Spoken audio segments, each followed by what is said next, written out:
All right, I'm going to call the meeting to order at 4:30. Do I have an adoption of the agenda? Oh, excuse me, roll call. It's for roll call first. Trustee Wigan. Here. Trustee Osoilu. Here. Trustee Murphy. Trustee Pearson. Here. Trustee Anderson. Here. Trustee Crane. Here. Dr. Smith. Here. All right, now adoption of the agenda. Do I have a motion? So moved. Second. Moved by Trustee Crane, seconded by Trustee Ursulou. Roll call vote. Trustee Wigan. Yes. Trustee Osoilu. Yes. Trustee Murphy. Trustee Pearson. Yes. Trustee Anderson. Yes. Trustee Crane. Yes. All right, that is 6-0, one absent. Community input on closed agenda items. Is there any? All right, seeing none, we will move to closed session. The items are A, student discipline, B, public employee discipline, dismissal, release, employment, number 202408, C, public employee discipline, dismissal, release, employment, and then D, conference with labor negotiator. We will return to open session at 6 p.m. All right.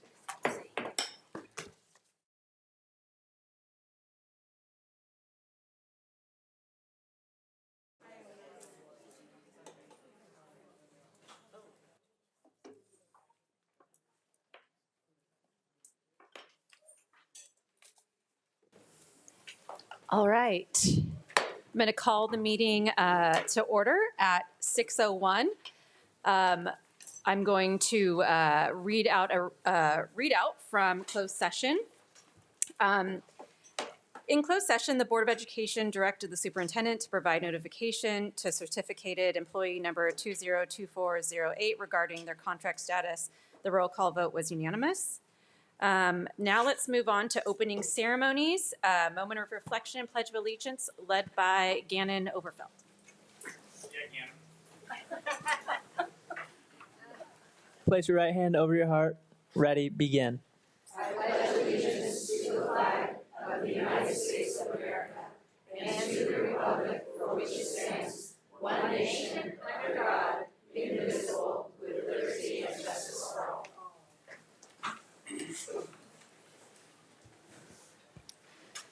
All right, now number 9, adoption of the minutes from the board meeting March 4th, 2025 and March 27th, 2025. Do I have a motion? So moved. Second. Moved by Trustee Pearson, seconded by Trustee Ursulou. Roll call vote. Trustee Wigan. Yes. Trustee Osoilu. Yes. Trustee Murphy. Yes. Trustee Pearson. Yes. Trustee Anderson. Yes. Trustee Crane. Yes. All right, the vote was 6-0. The motion carries. Now, moving on to number 10, recognition. A is recognition of the 2025 Superintendent's Character Trait Award honorees. Dr. Smith. This time of the year is so exciting. We get to see our students, our amazing students, honored, recognized, and this is one of those groups. We get a chance every year since 2012 to recognize students that exemplify character traits that we not only want to see in our schools, amongst our students, but in our society, for heaven's sakes. And these students certainly exemplify them. They are the character traits of caring, citizenship, courage, fairness, respect, responsibility, and trustworthiness. We recognize one senior from each of our high schools, and they're nominated by their school leadership team. So tonight, we'll invite folks from the school site to come up and talk about the students. We'll have a trustee join me. We'll present a certificate, take some photos. Families will have a chance to snap it if you're here. And again, just can't thank our students enough for being a shining example of what we all ought to be as individuals and a society. First up tonight, we have DePauli is going to come up and share, although I don't think our student can be here. Good evening. My student actually was not able to be here today, but I asked if I could speak on his behalf to celebrate him. So our student is Andy Lopez. He is an integral part of the Costa Mesa middle and high school community. He is someone that leads with love, heart, and care. He is the co-captain of our dance team. He is also a member of our drama team. He is a lead in our band, and everything he does with heart. And he has cultivated a community at our school. And so while he could not be here today, I still wanted to honor Andy Lopez, who is cared for deeply by our community. So thank you. And I'd like to call up Scott.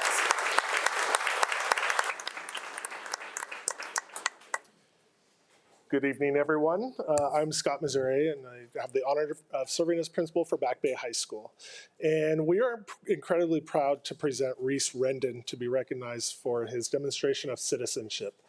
Reese also, unfortunately, could not be here. I mean, I think it speaks to his caring of others. He had a late emergency that happened at work, and he said, I need to be here to help my team at work. And so he actually called me at 4 o'clock and said, I'm really sorry I couldn't make it. So, during his time at Back Bay, Reese has been a role model to his peers through his enthusiasm for learning and earnest respect for all.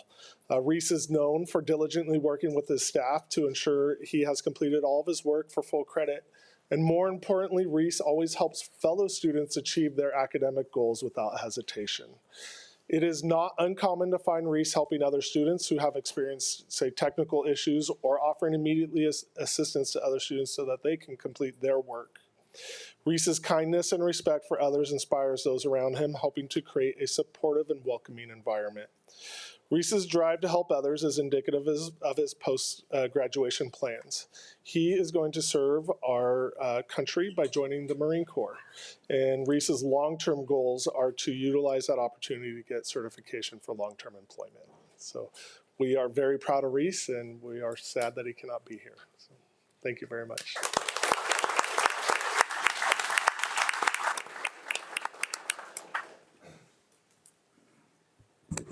Good evening, President Wygand, members of the board, Superintendent Smith, Deputy Superintendent Torres, distinguished guests. It's an honor to be up here to talk about our Pillar Award for Courage. I'd love to call up Max Douglas. Max, come on up.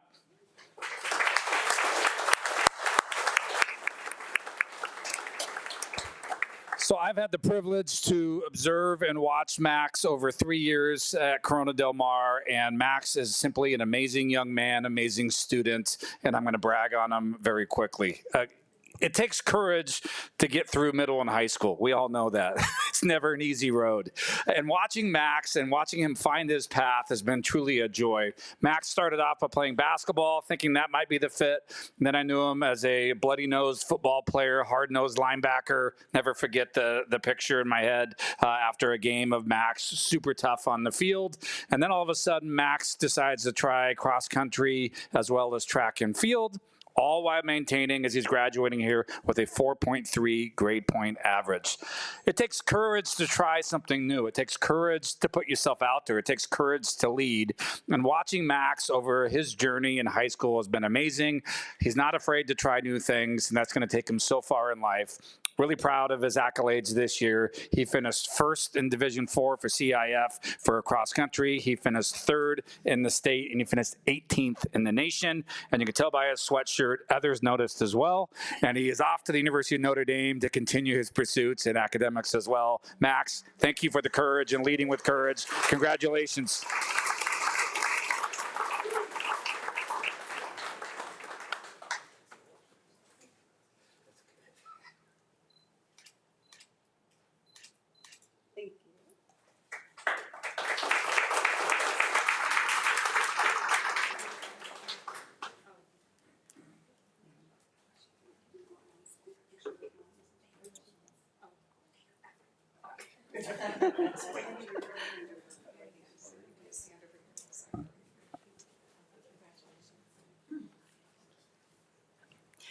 Good evening, Superintendent Smith, President Wygand, and board trustees and guests. My name is Raquel Stevens, the proud principal of Monte Vista Independent Study.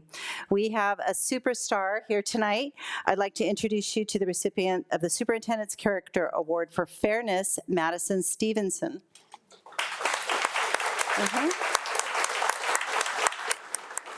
Madison is a student who embodies fairness in every aspect of life. With an open mind and non-judgmental heart, she listens to others without rushing to conclusions, valuing perspectives and experiences.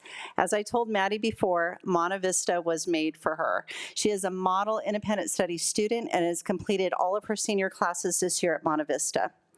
Maddie has always seen the entire picture in whatever situation is in. She knows how to read the room and empathize with everyone in it. This is her superpower. Maddie is an advocate for those who can't speak up for themselves, whether it's standing up to bullying at school or creating a mental health website for her senior project this year. Her compassion knows no bounds. She could be an attorney or a judge with all these attributes, but she has chosen the most noble profession of all. She will be an elementary educator. Maddie will graduate with Monte Vista this year, and she'll be going to Colorado State to study early elementary education. There is no doubt she will be amazing at her calling. Maddie dreams of creating a classroom where every child feels seen and heard, and she is determined to make a positive impact on the next generation. Congratulations, Maddie.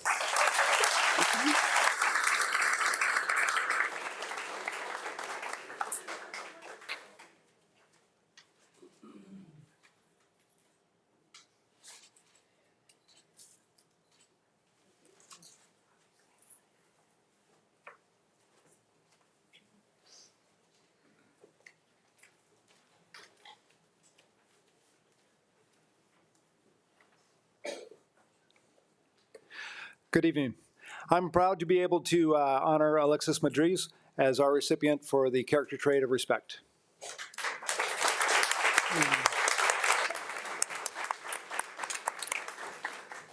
There's an old adage that respect is earned and not given, but Alexa turns that adage on its head.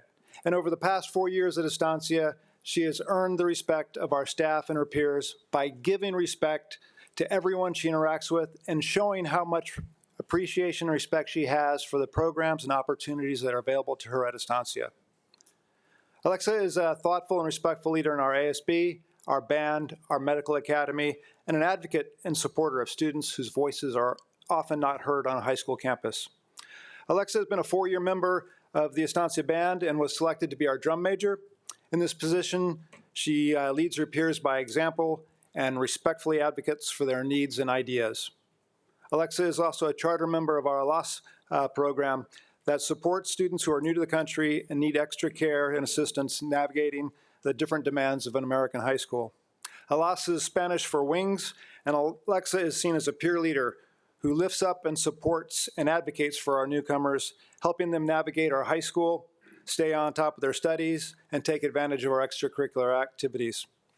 As a leader in our medical academy, her teacher, Ms. Rabbit, says, Alexa speaks the universal language of respect by the way she carries herself, interacts with others, and values every opportunity to learn and grow.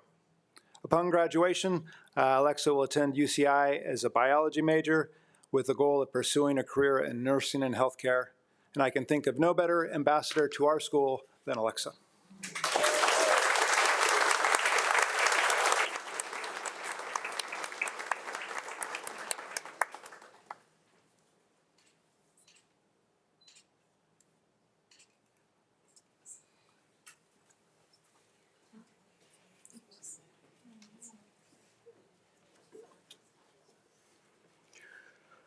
Good evening, President Wigan, Board Trustees, Dr. Smith, Executive Cabinet, and guests. I'm Dr. Dave Martinez, Principal of Early College High School. I'd like to introduce Noah Tran for the character trait of responsibility. Come on up, Noah.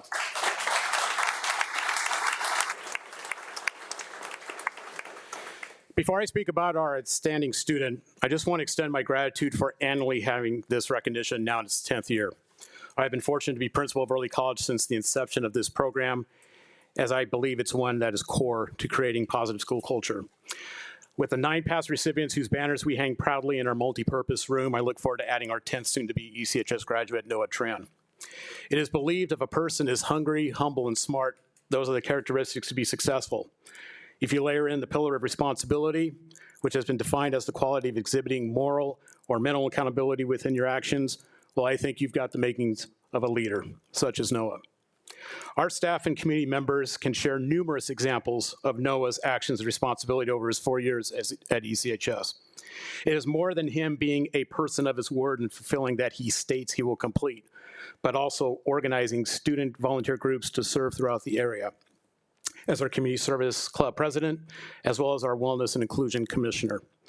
Noah also possesses community awareness, and he has a responsibility to be engaged and involved, whether it's through the Boys and Girls Club, Kelly's Closet, March for Babies, March of Dimes, the Mesa Verde Public Library, Solace for Hope Jazz Festival, and various church-based events, and I just named a few projects Noah has been involved with, which reflect over 250 hours of community service. In fact, just earlier today, he and 3 seniors held a lunchtime presentation for our students on drug prevention awareness and resources they can access. He has done this before with a presentation in our quad on the debilitating effects of tobacco. Noah is a 4-year avid scholar, graduating with high academic honors on May 29th. He has earned the Golden State Merit Seal, and we will have his IGETC completed, which means he has all his college general education courses done. He intends to start his next journey at the University of California, Irvine, majoring in biological sciences with a plan to become a nurse practitioner. This is our man, Noah Tran.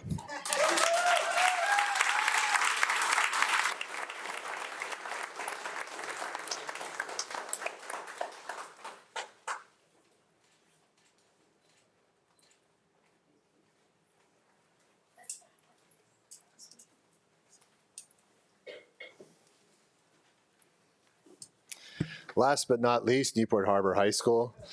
President Wigan, members of the board, Superintendent Smith, Executive Cabinet, and guests, thank you for, as Dr. Martinez mentioned, the 10th year that this award has been in its presence here at Newport-Mesa Unified School District, and it really celebrates our most cherished values.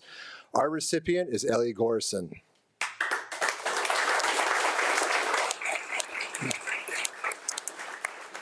Ellie's receiving this award for trustworthiness, and we put this out to our staff. There's invariably 25 to 26 teachers that a student has throughout their high school career.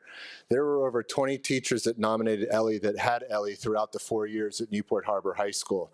Her commitment to friendship, her commitment to the truth, her commitment to hard work really earned her the respect of all the educators in the classroom along with her peers.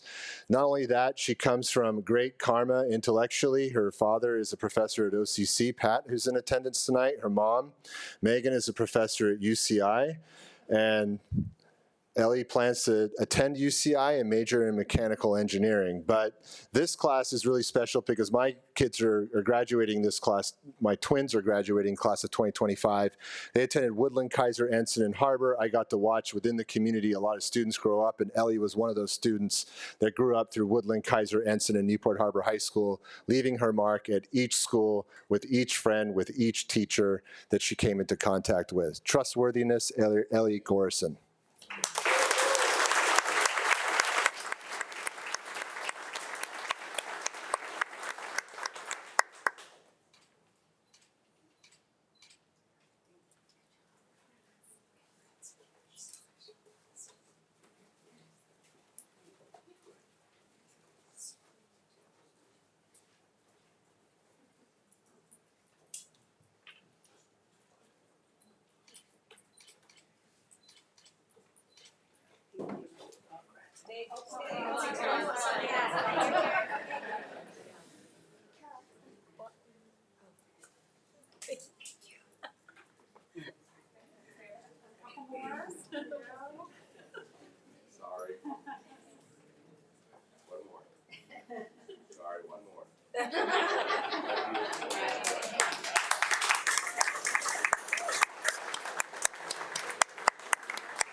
All right, now moving on to another recognition we have. I'm very proud of this next group. We're proud of all of them, but this next group particularly.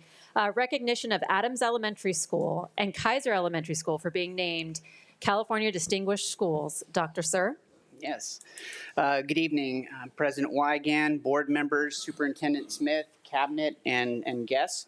I'm excited to be able to share with you the recognition for both Kaiser Elementary School and Adams Elementary School in receiving the California Distinguished School Award.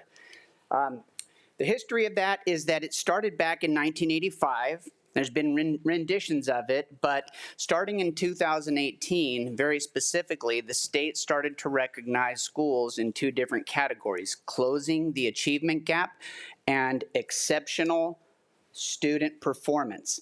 The recognition alternates every year, so this year it's for elementary schools, and then next year it'll be secondary schools, just like it was last year.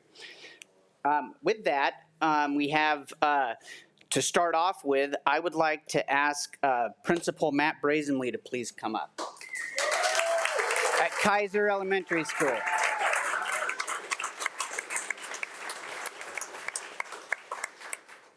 So Kaiser has earned California Distinguished School Award back in the year 2000. And that was an old Conan O'Brien skit. In the year 2000, I don't know if you guys ever saw that. And they've now earned this distinction for a second time. We're really, really proud of all the work they're doing. Kaiser is recognized under the category of exceptional student performance. And Principal Brazenly has been serving our district as a teacher and a leader for 22 years, and he's completing his second year at Kaiser this year.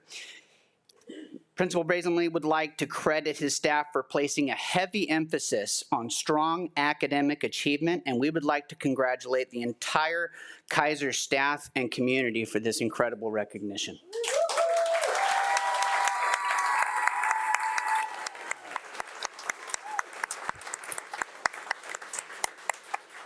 Thank you. Good evening, President Wigan, board members, Superintendent Dr. Smith, members of cabinet, and our guests. Thank you so much for having us here to recognize our school. While I am honored to stand here alone, it is not an award that is achieved alone, and there's a number of certificated, classified. We have parents, PFO members, and students here that I would like to invite to stand behind me.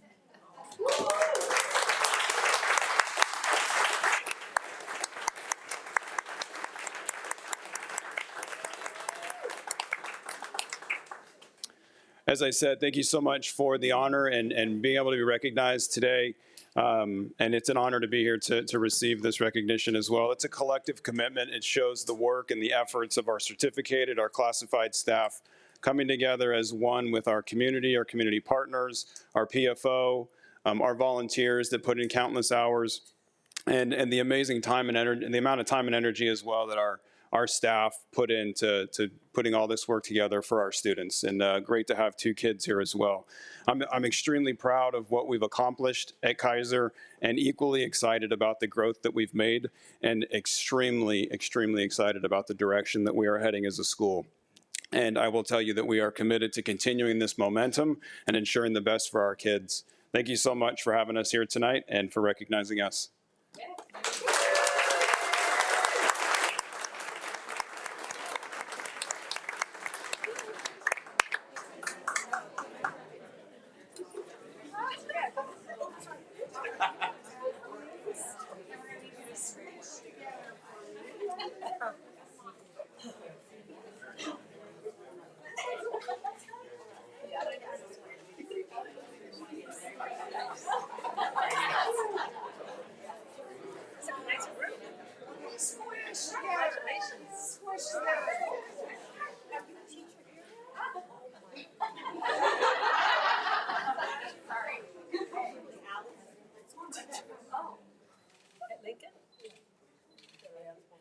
Gotcha, thank you.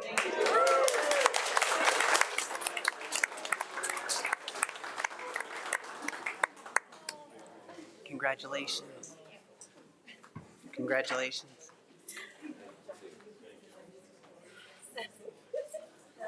Congratulations, good to see you. Thank you. Congratulations.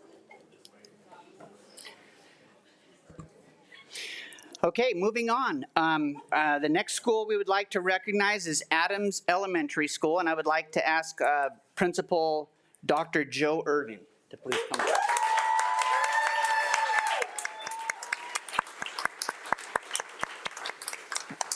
Adams has earned the distinction of a California Distinguished School under the category of closing the achievement gap. And this is the first time Adams has ever received the California Distinguished School Award.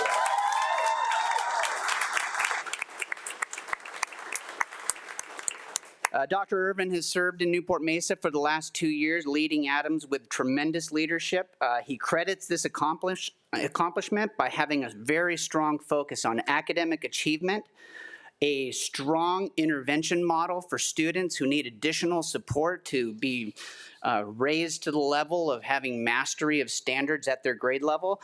And also another major strength for the school is forming strong partnerships within the community. So with no further ado, I'd like to turn it over to Dr. Irvin.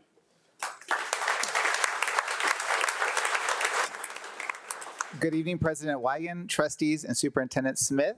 It is my honor to share that Adams Elementary has been named a California Distinguished School. Before we go on, I'd like to invite my team here. We're small but mighty.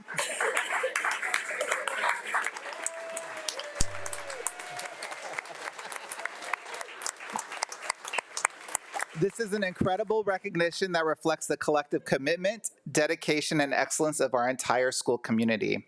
This achievement is rooted in the tireless efforts of our teachers and staff who go above and beyond to create a safe, supportive, and engaging environment where all students can thrive. At Adams, we are deeply committed to using data to drive instruction, and our educators regularly review assessment results, identify areas of need, and implement targeted interventions and provide just the right support at the right time. We also make intentional use of interim assessments, not only in isolated practice, but as meaningful opportunities for students to engage with standards, analyze their progress, and build confidence. This connection between assessment and learning has empowered our students to take ownership of their own growth, to better understand the why behind what they are learning. Being named a distinguished school is more than a title. It is a reflection of the culture that we've built at Adams, one where every child is seen, supported, and challenged to reach their full potential. Thank you for your continued effort and for recognizing the hard work that happens every day at Adams Elementary. We are proud to represent the excellence of Newport-Mesa Unified School District.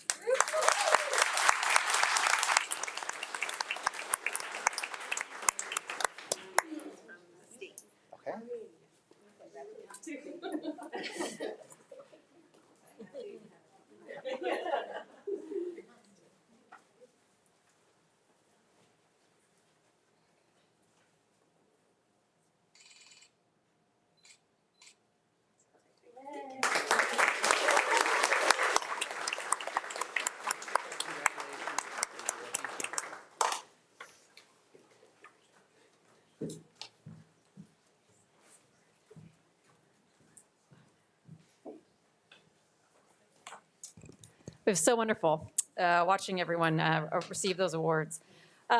Next up, we have recognition of Newport-Mesa Student Award winners. Dr. Torres. All right, good evening. President Wigan, Dr. Smith, trustees, community. It's my pleasure to be able to present tonight and share with our community two of our amazing award winners. And I'm going to try my best here to get this up and running. So give me just a second. Okay. So tonight in front of us, we have two of our distinguished students who have won the PTA Reflections Art Program for the state of California.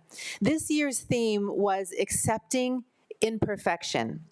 And so students who were submitting artwork had to provide a statement and create art that generated some type of emotion and feeling around that being I guess, accepting imperfection.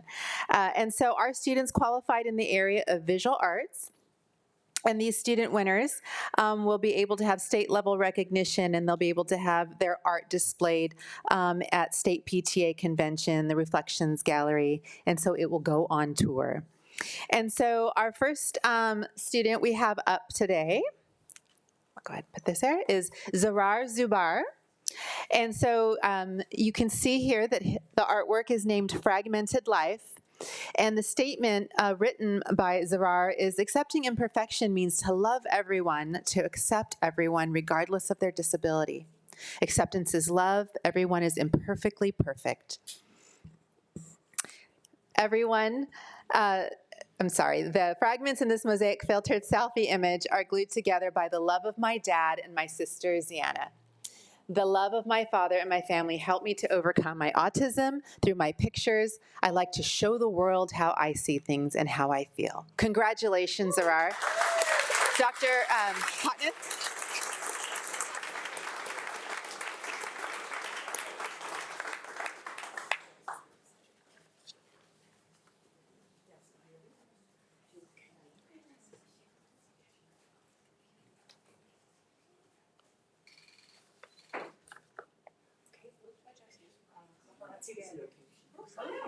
Oh, please. Yes.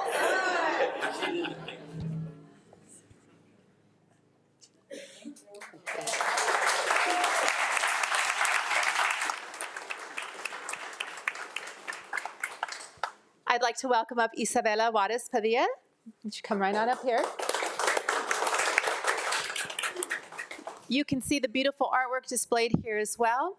Isabella wrote, "I was born autistic like a pearl. I started my life with a little grain of sand that needed nature to shine. People like me are often exposed to bullying or abuse. I was, and my spirit got broken. Treat us with love and respect, and you'll be compensated with the bloom of an orchid. Today, I still use masking to try to fit into society, but my mask is broken, and like kintsugi, it's getting repaired with the gold of time so people can find my beauty by embracing my imperfections."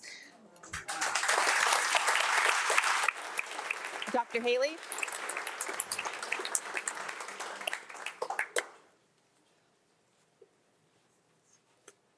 I know.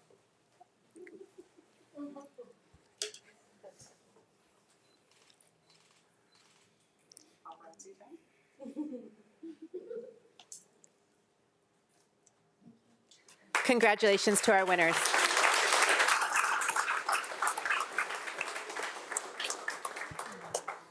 That's so wonderful to see. Definitely warms everyone's heart. Thank you so much. Student board member reports. Trustee Ursulu. Okay, this month's the student board member topic is when you brag about your school, what do you usually say? What are the three most common things you and your peers like to brag about your place? So we will start with Gannon Overfelt from CDM, and then we'll go to Audrey, and then India Howard. Good evening, board members. My name is Gannon Overfelt, and I'm the ASB president at Corona Del Mar High School. First of all, I love this question. When I saw it, I got excited because of how easy this topic would be to write about. I actually went around to different groups of people and asked them what the best part of CDM was to them. The first person I asked said sports. No surprise there, obviously, right? His reasoning was that every sport competes at a high level. He also said the coaches that he's had experience with at CDM care about their players. I couldn't agree more. It's really cool to see how much our coaches care about each player. They really hit on their making their players better men than better players motto. A fun fact about CDM sports is that every single winter sport that qualified for CIF this year won at least one playoff game. This is an incredible accomplishment and really highlights the strength of our sports.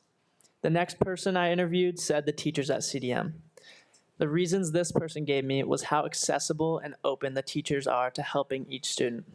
One example of this is my first period AP Stats teacher practically begging our class to come in during office hours for extra help. She's begging our class, but she really begs me because I need it. The connection between the students and teachers at CDM is so amazing to see. It goes beyond the classroom. Teachers genuinely care about their students' growth, both academically and personally. The final person I asked said all the opportunities that CDM provides, whether it's through ASB, our AGS programs, clubs, or even the new wellness space. All of these programs provide different opportunities for the students. I know students at CDM who take 6 APs, and I know others who take none. The clubs at CDM are a great place for students to meet people. No matter what your background or interests are, CDM's opportunities make it possible to find your place. Thank you.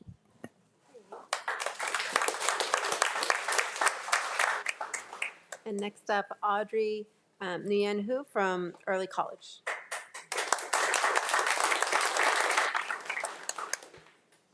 Hello and good evening, Superintendent Smith, President Wygand, other esteemed board members, and community members. My name is Audrey Winhu, and it's a pleasure to see everyone. So, Early College High School has a variety of unique qualities that make it a place worth bragging about.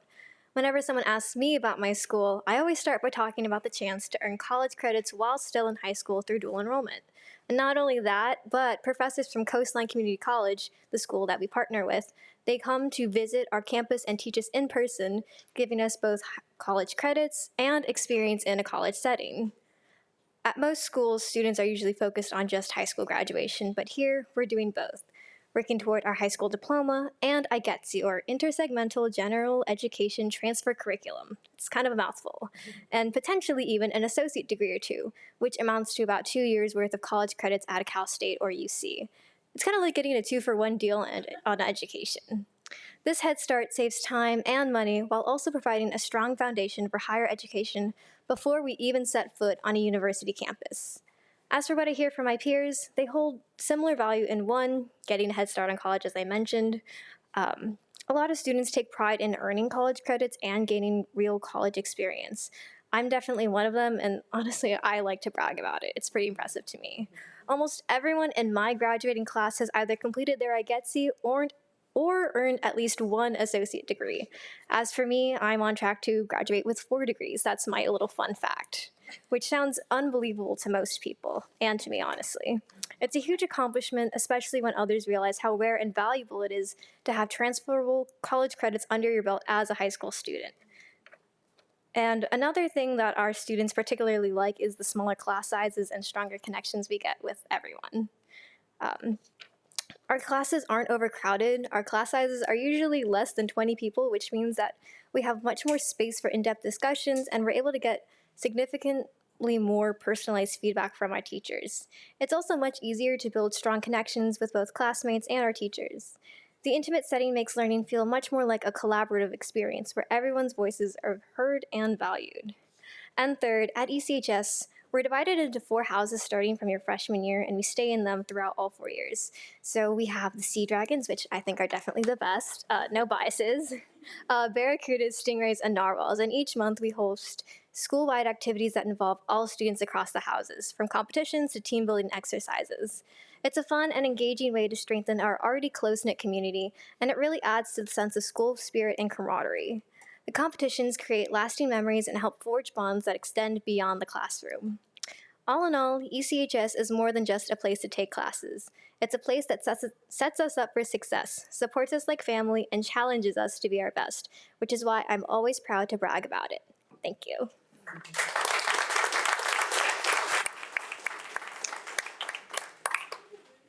Great, and last but not least, India Howerton from Costa Mesa.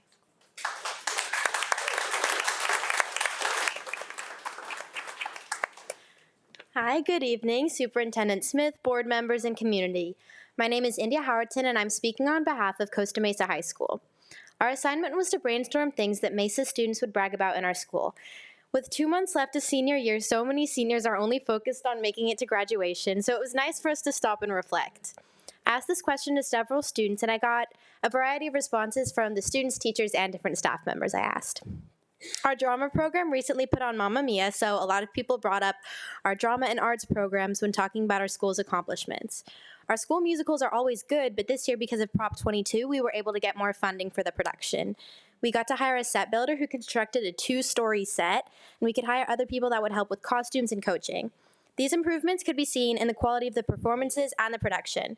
The drama program also has an upcoming showcase as well as a black box musical directed entirely by students. However, drama is not the only good arts program at our school. We have an award-winning color guard, a varsity, and a JV dance team, and several art tracks for students interested in ceramics, digital media, drawing, and painting. And we actually got to see one just now with the reflections thing. A lot of seniors also brought up how thankful they are for our school's College and Career Center. Senior year, as you know, can be really stressful due to college applications and figuring out your future. Because of this, many students said that they were grateful for the support from the College and Career Center staff and counselors. I personally worked really closely with my counselor during the college application process, and I don't know what I would have done without that support system.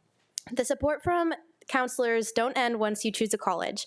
The College and Career Center has been helpful with informing students about numerous scholarships and supporting them throughout the scholarship application process. It's been a helpful resource and support system for much of the senior class. Okay, I have a quick question for some of the people in the audience. Raise your hand if you're a student at Costa Mesa High School. Okay, keep your hand up if you're a part of any club. So most people, as you can see, are a part of a club. So another thing that our school has to brag about is the number of clubs we have on campus. This year we hit an all-time high for the amount of clubs at our school. Between middle school and high school, there are well over 30 clubs. So as you can imagine, our club rush was a little bit like at the Hunger Games. It's a lot. But from film club to STEM to Red Cross to handball, all students are sure to find a club and an organization that they love. It's been a busy year for all Mesa students, and you can feel the excitement for graduation. Mesa students are not only pushing through, but preparing to end the year on a good note. Thank you, guys.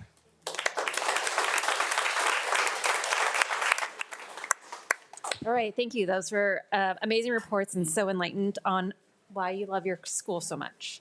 Next up, Harbor Council PTA Report, Martha Floor. This is a hard act to follow.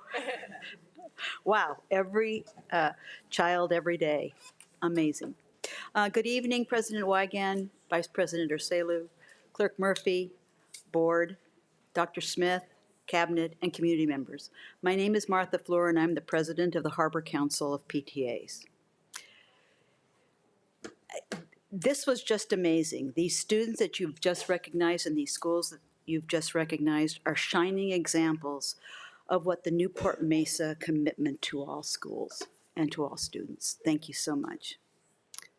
Our 22 units are beginning to wrap up their years with 25-26 board elections, selecting honorary service awards, and end-of-the-year activities and events. We're looking forward to celebrating all our HSA winners at our March 12th HSA luncheon. We are closing in on our membership goal of 5,875 members as of March. We only need like 16 members per school, so it's not too late to join, promise you. We want to recognize Estancia, Newport Coast, and Whittier for achieving their membership goals. We want to thank Dr. Smith and Annette Franco for their presentations. Annette gave us a presentation on Parent Square, which is going district-wide next year, and Dr. Smith explained about some of the budget highlights and the possibilities of getting after-school programs to excel for our accelerated students, and we're really appreciative of that. California PTA Convention will be on May 5th through the 4th in Ontario, and we are part of the largest district in the state of California with over 89,000 members, Orange County wide. We want many of our units to attend, be trained, and be inspired by many of the workshops offered.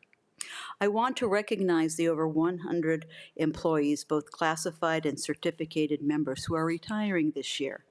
Many have over 20 years of experience, and we have so many memories and institutional memories. From Bob Hiles, the very first teacher who did distance learning in this district. He did, and he got in trouble for it because at one point he was on vacation on a beach. But the kids loved it, and it was worth it. Stu Tedford, longtime shop. Eleanor Rebar, for her years of sitting out here in front all the time, every year, with a friendly face, unbelievable. Kelly Davis from Back Bay, the list goes on and on and on.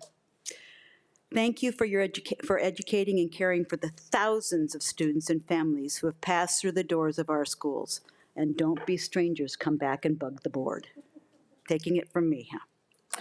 Lastly, every 2 years for over 30 years, Harbor Council PTA has conducted a candidate forum for those individuals who stepped up and decided to seek a nonpartisan elected office. Every school board member on this dais has participated in at least one, and we thank you for it. According to California PTA, and I quote, "Since the decisions of elected officials significantly affect the well-being of children and youth, it is a PTA responsibility to disseminate as much factual, objective information as possible during election campaigns to help voters make informed choices. All voters should be encouraged to carefully evaluate each official candidate. Candidate forums provide one way to provide such information in a nonpartisan, impartial, educational environment. PTA never supports nor opposes a candidate for public or political office, but does take positions on issues that affect children and youth. This year was no different. We decided to have a forum when we were thrown into the situation of having an election, a special election. We checked both candidates' websites and selected a date where there were no conflicts. On April 7th, our third Vice President of Advocacy and Legislation, Vicki Waldo, sent an email to both candidates, Andrea McElroy and Kirsten Walsh, inviting them to our candidates forum on May 7th. We also sent them the ground rules and asked for them to sign and respond back by April 15th. We also sent them certified letters to the addresses provided with the same information. When we hadn't heard from candidate McElroy, Vicki Waldo called and left a message on her cell phone asking us to call her back. On April 15th, we had only heard from candidate Walsh. Vicki then checks their websites and discovered that candidate McElroy had added a meet and greet on May 7th during our candidate forum. Vicki called 2 more times and left messages asking her to please call back and that we were willing to schedule the forum on either May 12th or May 8th. We never heard back from candidate McElroy.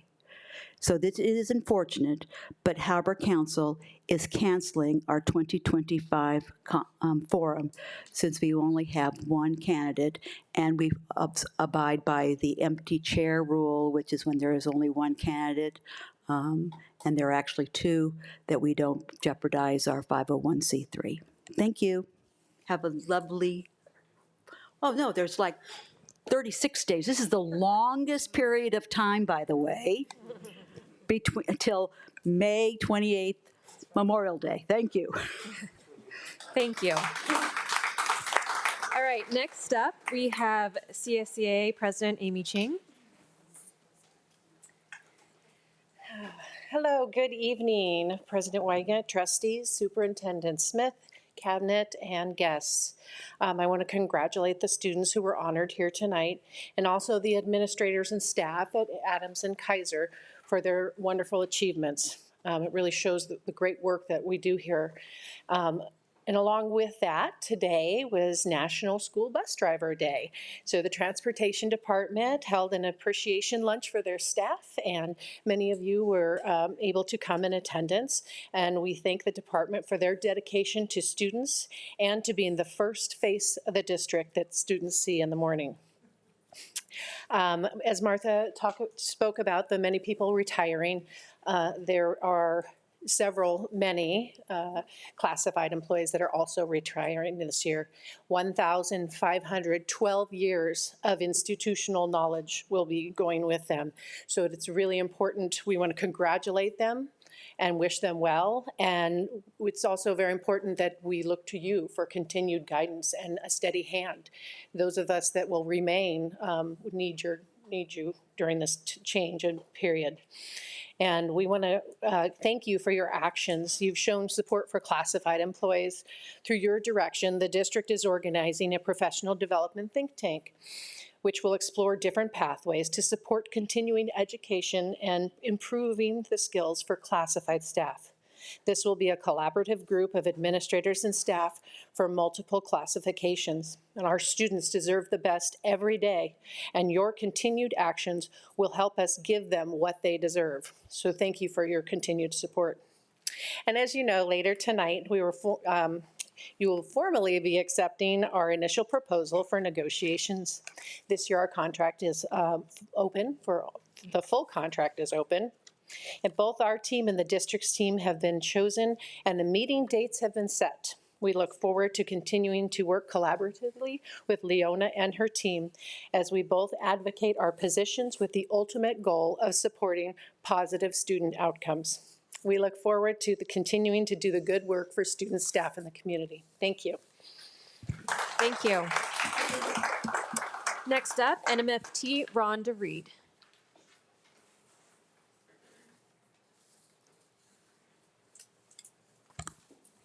Good evening, President Weigand, trustees, Superintendent Dr. Smith, cabinet, and guests here tonight. So today, our office was filled with educators reading and scoring the 25-26 Teacher of the Year applications. We had over 100 nominations this year, the most we've ever had. And we want to thank the educators that came out to help with the process, and Megan Brown for helping assisting with the coordination of subs and release day. One of our finalists from last year was Christine Cross from Ensign. And she was informed over spring break that she is a semifinalist for the Orange County Department of Ed. She had her interview at the Department of Ed today. And Christine is one of 15 out of all the applications from the county to be a semifinalist.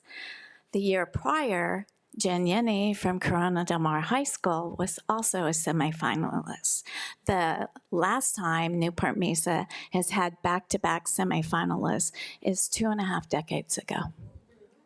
This is further proof that our educators are number one, the best out of all of Orange County. And as you know, tonight we are sunshining our negotiation proposal, and we look forward to negotiations that have outcomes that confirm the value and worth of our educators. Thank you. Thank you. Now we have community input on non-agendized items. Clerk Murphy.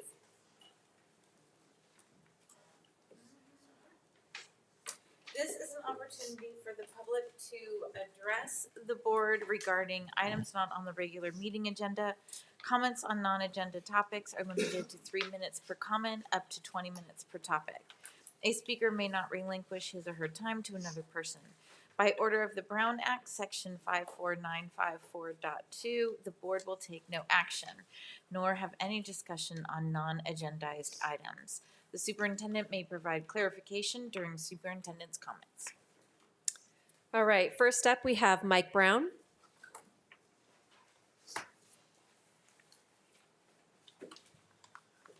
Good evening, ladies and gentlemen.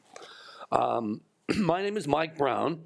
I've been a Costa Mesa resident and homeowner for 40 years, and I'm president of the board of directors at the Costa Mesa Playhouse, which has been my artistic home for the last 20 years.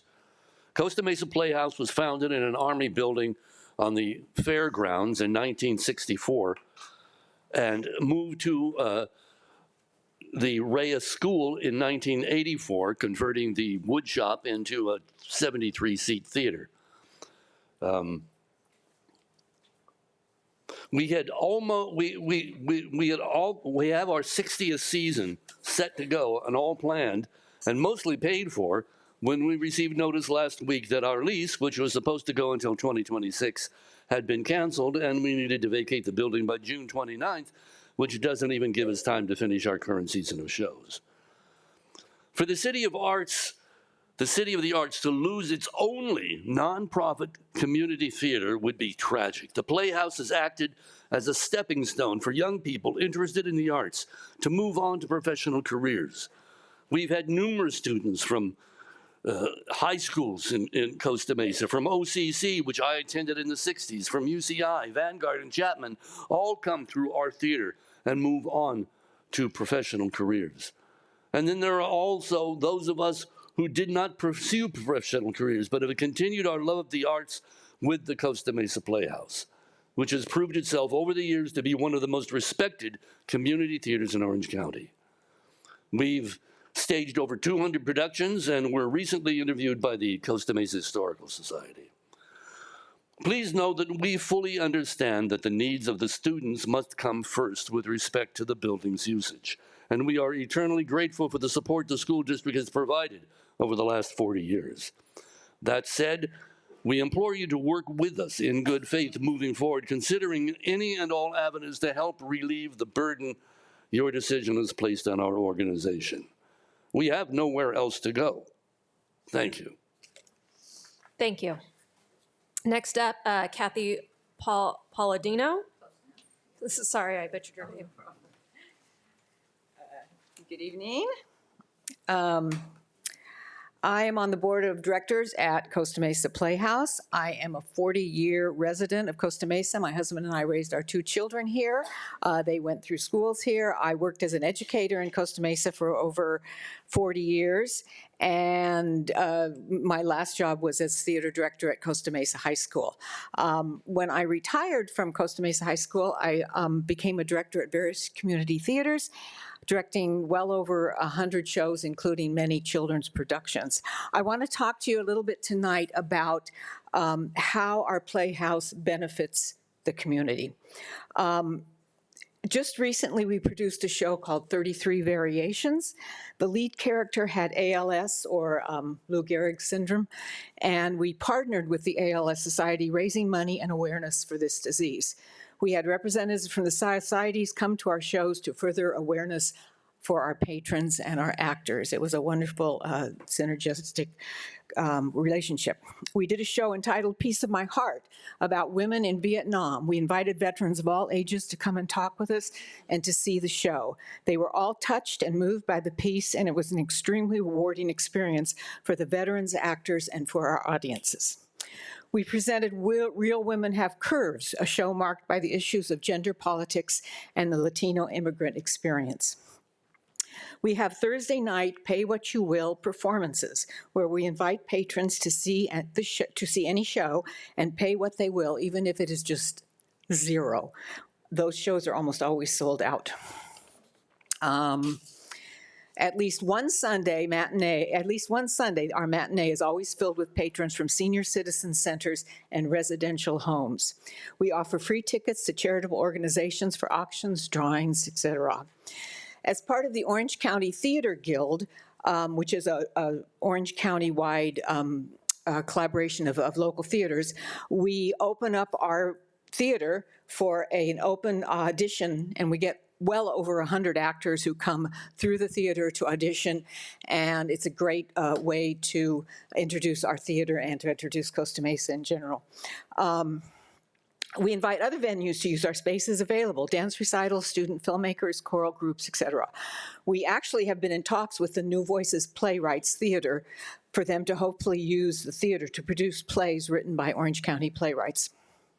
We typically have a 5-season show, but we have been discussing adding a 6th show that would be family friendly and possibly adding child actors. These are just a few of the ways we connect with our community. To lose this theater would be a huge blow to our patrons, our performers, our production teams, Greater Orange County, and most importantly, to Costa Mesa, the City of the Arts. We would love to have the opportunity to talk to you all on a more personal basis. Thank you so much. Thank you. All right, next up we have Angel Correa.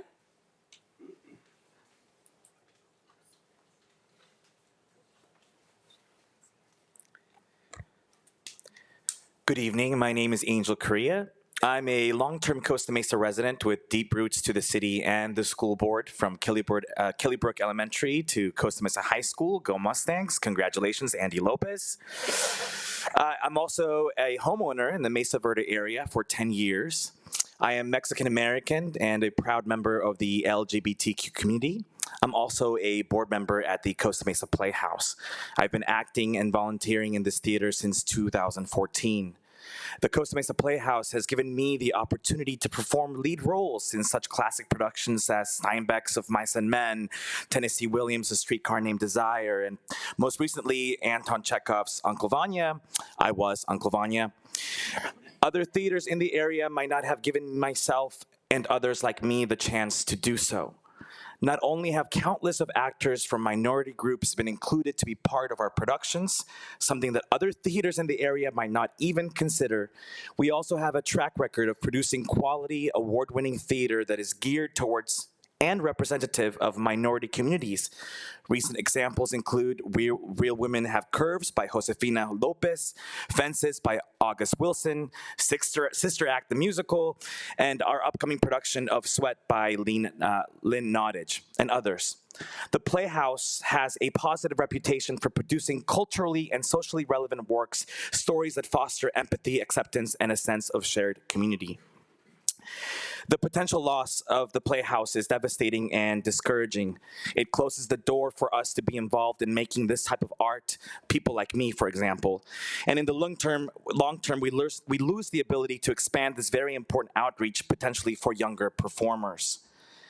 We urge the school board, please, to take us up on at least meeting with us in person so that we can discuss this matter in more detail. We thank the school board for all the years allotted to us. We just ask for help in getting an extension that will lead us to continue our community service and/or make a more practical transition.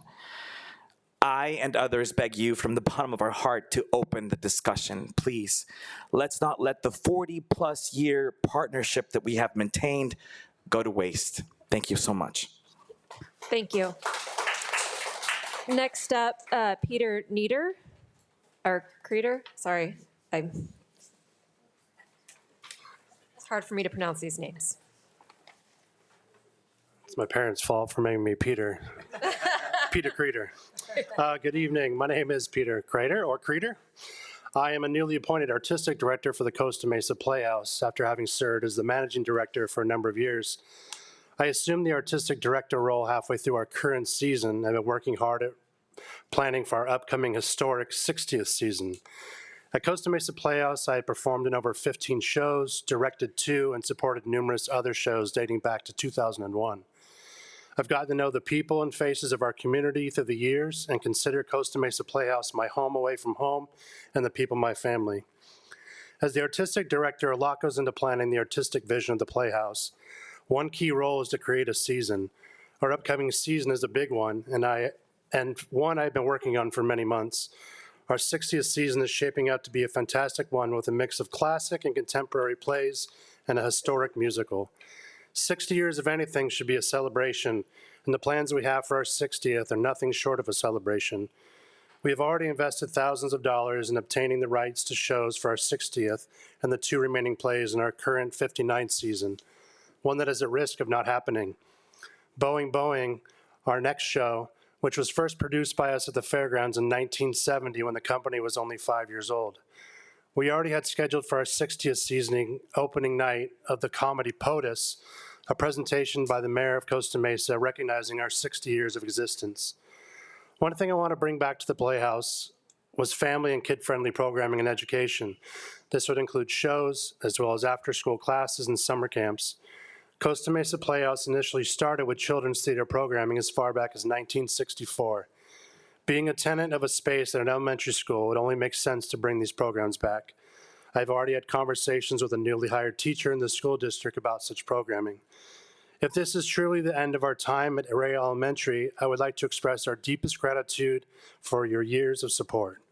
My only wish is that we get a little more time to conclude our current season and have a graceful transition, which will allow us time to fundraise and gain support from the community and our patrons so the heartbeat of our theater can continue for another 60 years. Thank you. Thank you. Next up, Mark Tillman. Good evening. Thank you for taking the time to speak to us. And I want to steal a moment of our time to congratulate everyone honored. You all have truly inspired me. Hearing what's happening in this community is a beautiful thing. Congrats to all of you, all the accomplishments, all the achievements. So I've lost 20 seconds. That's fine. Okay, so my name is Mark Tillman. I've been a resident of Costa Mesa for 8 years. During that time, I've not only had the privilege of performing on the Costa Mesa Playhouse stage, but I've also served as Director of Communications on the board for 6 years. I want to go on record to say that this playhouse has endured for 60 years thanks to a very small team of volunteers who tirelessly dedicate their personal time and skills to bring truly quality theater to this community. Operating as a nonprofit with minimal overhead, we just accomplished nothing short of something remarkable.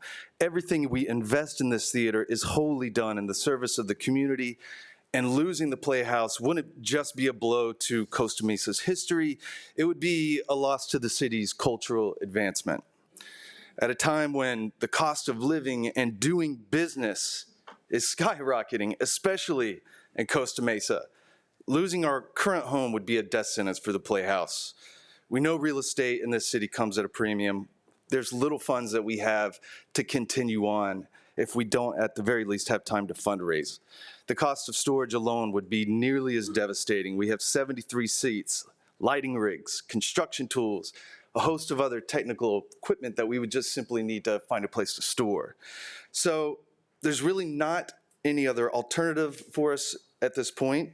We do believe there's a mutually beneficial path forward. Something has to exist, an opportunity to create a shared space that serves the needs of the school board, the students, but also the cultural advancement of Costa Mesa as well. We invite the board to sit down with us and explore what a deeper partnership could be and how we can organize together and help enhance the educational experience of the students at REA. Regardless of the board's decision, we do want you to know in good faith we are going to the public. We want to share our story. We want to collaborate, and we need to rally community support and raise funds and keep this tradition going for another 60 years. Thank you so much. We appreciate you. Thank you. Next up, Diane Russell.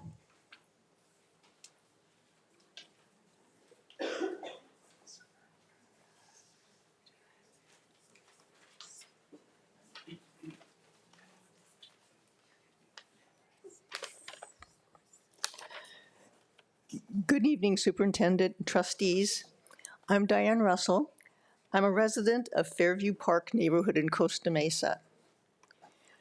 As you've heard, the Costa Mesa Playhouse has been an important part of Costa Mesa's artistic community for almost 60 years, which is actually a little longer than the school district has been unified.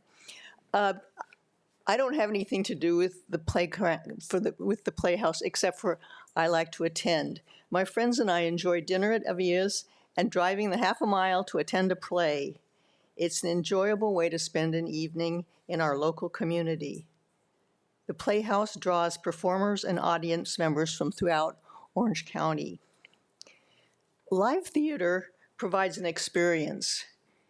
People working the lights, creating scenery, actors on stage, an audience watching the performance and discussing it afterwards. With so much focus on virtual reality these days, this is a time when people are starving for activities where they can be seen with other people in real life. Just as a community member, I had some questions about what's going on. According to the website, your website, the enrollment in the district is down. Why the sudden need to displace the Playhouse?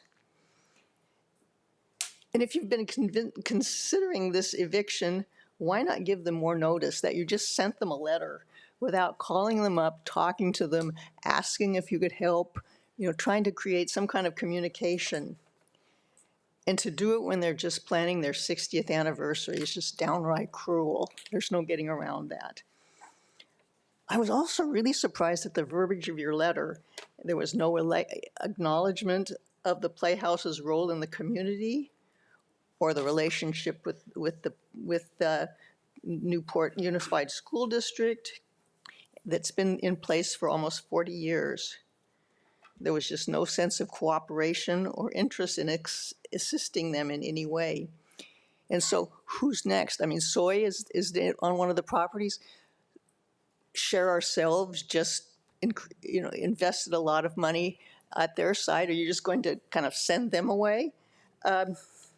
There needs to be more transparency on why and how this decision was arrived at. One of your board priorities is to more meaningfully communicate and engage with your constituents as elected officials, I don't believe that you have fulfilled your responsibility on this issue. Costa Mesa is the city of the arts. The Playhouse has played an important part of our artistic community. We cherish it, and we ask you to work with them to find out a solution. Thank you. Thank you.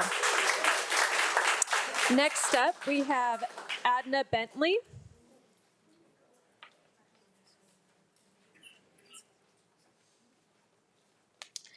Good evening, Superintendent Dr. Smith, board members and community. My name is Adna Bentley. I'm a proud behavior interventionist for Kaiser Elementary School. I'm also CSEA site representative. I attended this meeting a little bit more than a year ago to share my experience at the Power Educator Conference. It was such an incredible learning opportunity that I decided to advocate for more participants this year. Today, I come here to express my appreciation and gratitude for the opportunity that 4 of our amazing Power Educators received. Despite staff shortness, NMUSD granted these 4 employees the chance of learning new concepts, ideas, and strategies, as well as sharing their experience with thousands of other professionals. I believe that when we develop a passion for learning, we will never cease to grow. For this reason, I come here to ask that you continue to provide this professional growth for the professionals that are a fundamental part of the school district. Thank you. Thank you. Next up, Terry Welsh.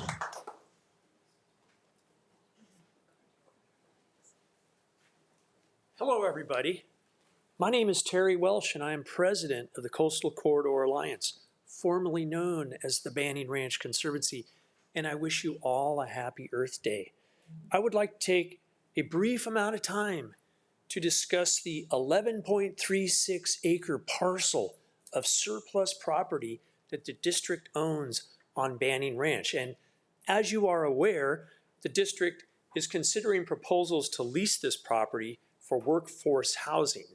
Now, early in the request for proposal process, a lot of questions were put forward about the biology and habitat of the site.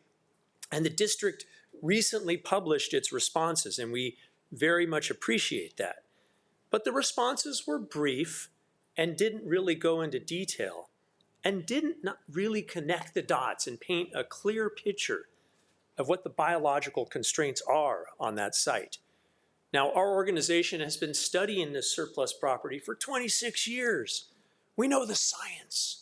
We know the biology, we know the species, we know the habitat, we know the data, we know the environmental regulations and rules and guidelines and laws, and we know how the regulatory agencies will approach any development proposal for this property. How do we know this? Because we've gone through the whole thing right next door on Randall Preserve.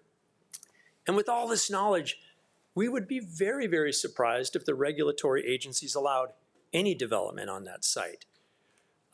Now, our organization has prepared a report on the biological constraints for that site, and I request that it be made part of the record. And I would ask that all of you carefully read it and make it available to anybody who shows any interest in this site. We will have this report available on our website, coastalcorridoralliance.org, and if you can't find it, just reach out to us. We will make it available. Thank you very much. Clerk Murphy, here you go. Thank you. Next up, Dennis Aschendorf.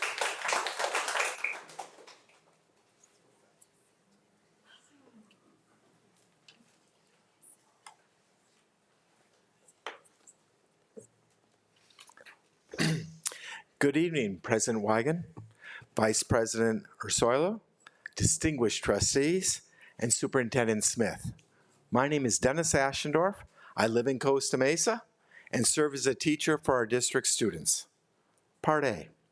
Through your efforts and those of Deputy Superintendent Torres, Administrative Director Shaka, and Director Carmona, you've approved a math curriculum set of Imagine IM 360, Digital Desmos, IXL, and Better Thinking Classrooms, BTC, that provide almost 95% coverage of our students' needs for engagement and learning. 100% is a goal, but this is a rare and remarkable achievement. 7 years ago, I fumbled my early attempt at whiteboard math. It's challenging and reflective, like gardening. It's your most fruitful yet fragile initiative. Critically, our fellow teacher, Kristen Whitney, has witnessed BTC's success through calculus. BTC is real math for all levels. Now, BTC requires shared understandings. BTC flowers, not through compliance, but through awareness. As you travel and meet math teachers, ask, were you surprised that BTC recommends the term checks for understanding, but abhors the words homework, practice, and assignment? Or, I would have learned more math in school if I had stood up. Do you like the orange book? Let teachers know you support BTC. Change is difficult. Part B, new math teachers now require a full credential, not foundational math for employment at some, if not all, secondary schools. Also, physics has secured one of the required years of science. Please extend your push for enhanced credentials by encouraging multiple subject teachers to earn a math credential, either through a one-time award or through subsidies. And you may want to give incentives for foundational math credential holders to earn a multiple subject credential. Increase the value of those credentials by removing Algebra 1 as a prerequisite for Geometry 1A, not Geometry 1B. These subtle changes will allow your administrators to pursue a consistent, equitable math sequence with multiple on-ramps and off-ramps for acceleration. In other words, we can resolve the incompatibilities between the standard AGA sequence of illustrative math and the integrated design of the enhanced math sequence. We can offer parents and all children fair and understandable math course choices. Thank you. Thank you. Next up, Lindsay Bowler.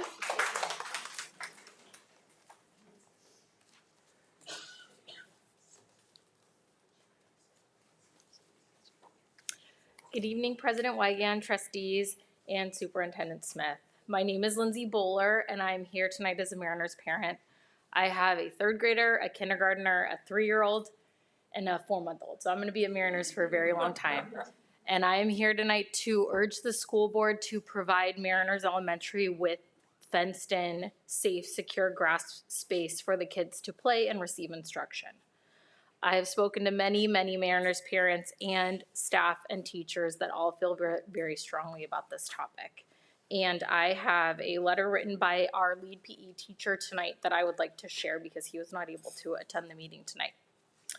To whom it may concern, I am an elementary physical education specialist in Newport-Mesa schools. I have been teaching at Mariners for the past 11 years. I am also a parent whose children have attended Mariners for the last 12 years.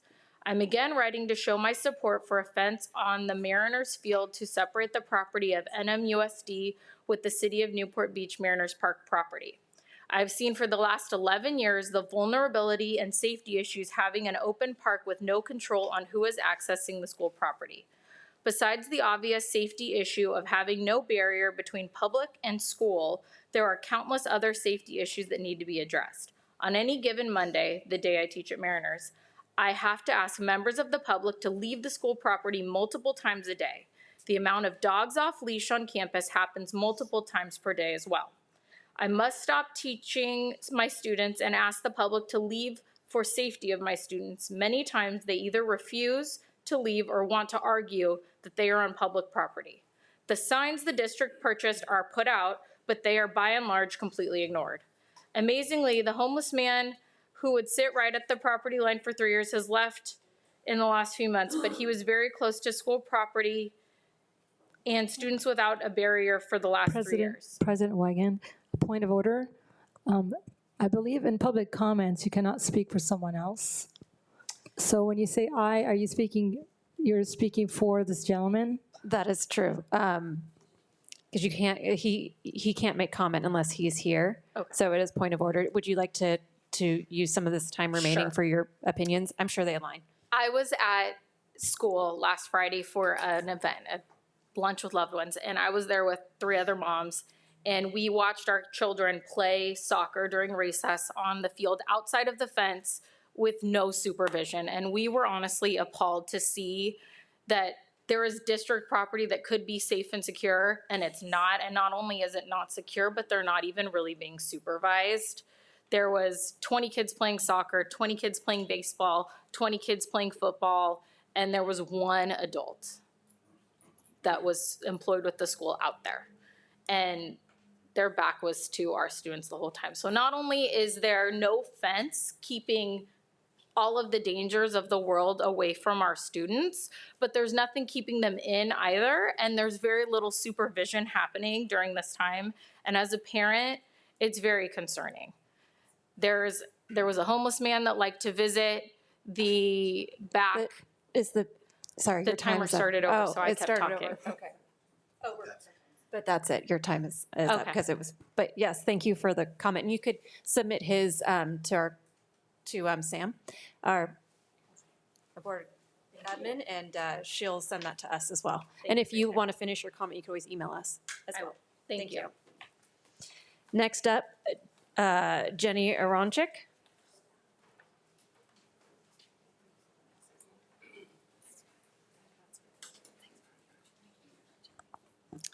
Good evening, members of the board. Thank you for giving me the opportunity to speak tonight. My name is Jenny Aronchik, and I'm here not just as a concerned parent, but as someone who deeply values the safety of every child in our community.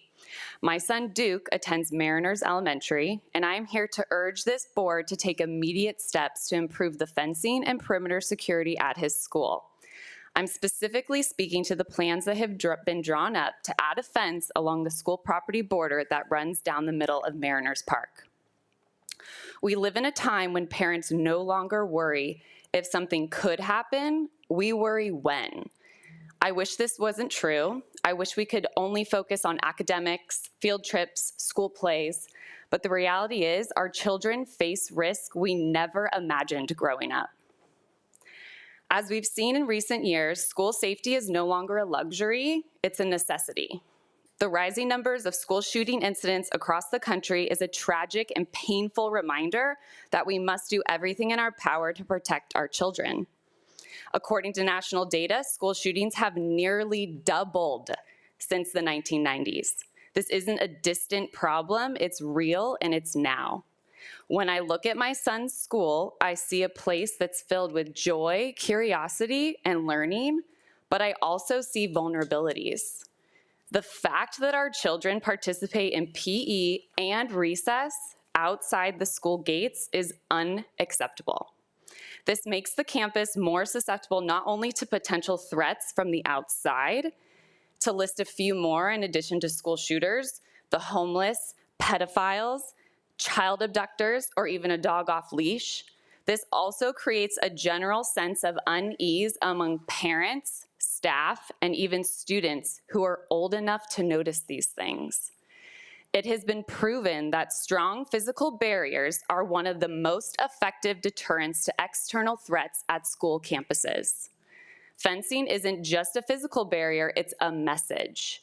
It says we are proactive, not reactive. It says that our children's lives are worth the investment. It gives peace of mind to families, and it gives staff the secure environment they need to focus on what they do best, educate our kids. I'm not here to ask for a fortress. I'm asking for thoughtful, modern safety upgrades, fencing that is tall, secure, and properly monitored. These improvements can be made without turning schools into unwelcoming places. In fact, the right fencing enhances the feeling of safety without taking away the warmth of a school environment. I urge the board to prioritize funding and planning for this simple but crucial upgrade.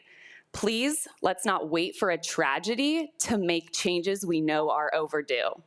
Thank you. Thank you. Thank you. Next up, we have superintendent comments. Yeah, we'll start with our most recent. We, as a district, the board really prioritizes safety and also access to green space. You hear them talk about all the time. So we'll continue conversations about how we can do both at that school. About the algebra, in particular about math and what we're doing at the secondary level, we're really excited about the advance we've made there. Thank you for recognizing that. And we understand that highly credentialed folks teaching those classes is even more important than the great content that we're providing for them. So we'll keep doing that great work in secondary. Our students deserve no less. With regard to the coastal corridor, the district hasn't made any decisions. They're just continuing to look at their options. We'll make sure that they have a copy of that was passed out to us so they can peruse that per the request. The paraeducator training, grateful that once again it was a positive for the folks who were able to attend. We continue to work HR with CSEA to plan a think tank around all classified capacity and capability building in this district. How do we do that with so many different job alikes with different schedules? It's a tough one, but we've got the right people to sit down and plan for a strategic, thoughtful way to do that. So we look forward to doing that. And then with the Playhouse, I mean, you're talking to a board that prioritizes, in a district that prioritizes the arts. I've worked all over the state, never seen a district provide this much support in the arts. Indisputable, they really do. They've done so even in their efforts to build more space for the arts. Very excited that this next year we'll be able to launch another full-size theater in the district to benefit the West Side, the school, schools in the West Side, the district, and the community. With that space being created, we know there are other spaces in the district to look at. We certainly welcome the conversation with staff about what a good faith process could be. At Ray Elementary in particular, we have a total school redesign there. We're moving upper elementary students to that school. It's not a school with declining enrollment. The space there is one that we're going to utilize for those students. So that's been the decision moving forward.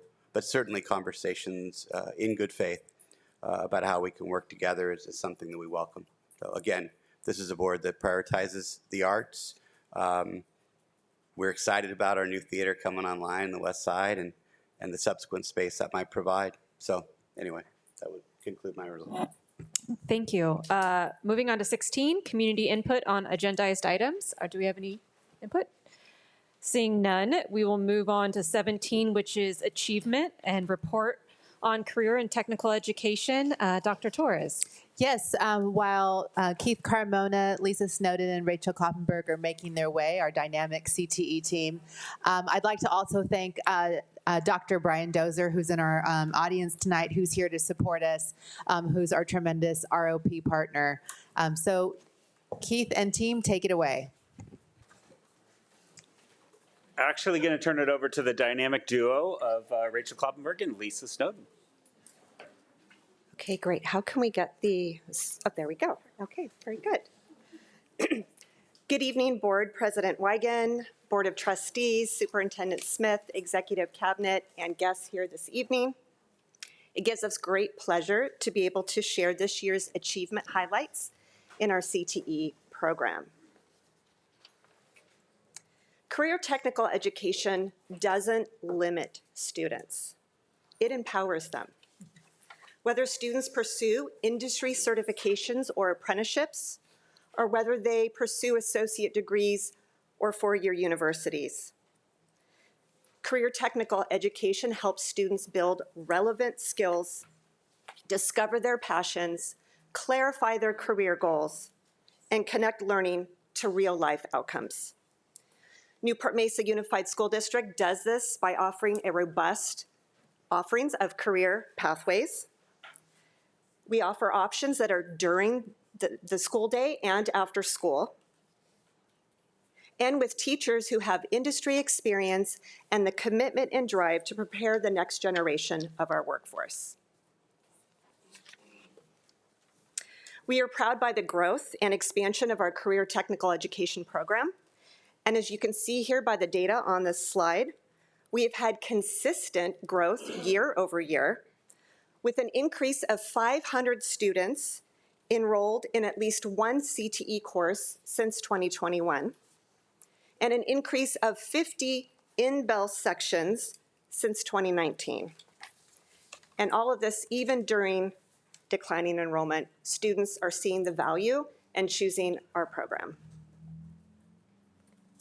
Now, we know we're not here all evening with you, so we have curated some examples of this expansion and would like to share a few highlights. At Costa Mesa High School, we added the final capstone course to the software and systems development pathway, so that's very exciting.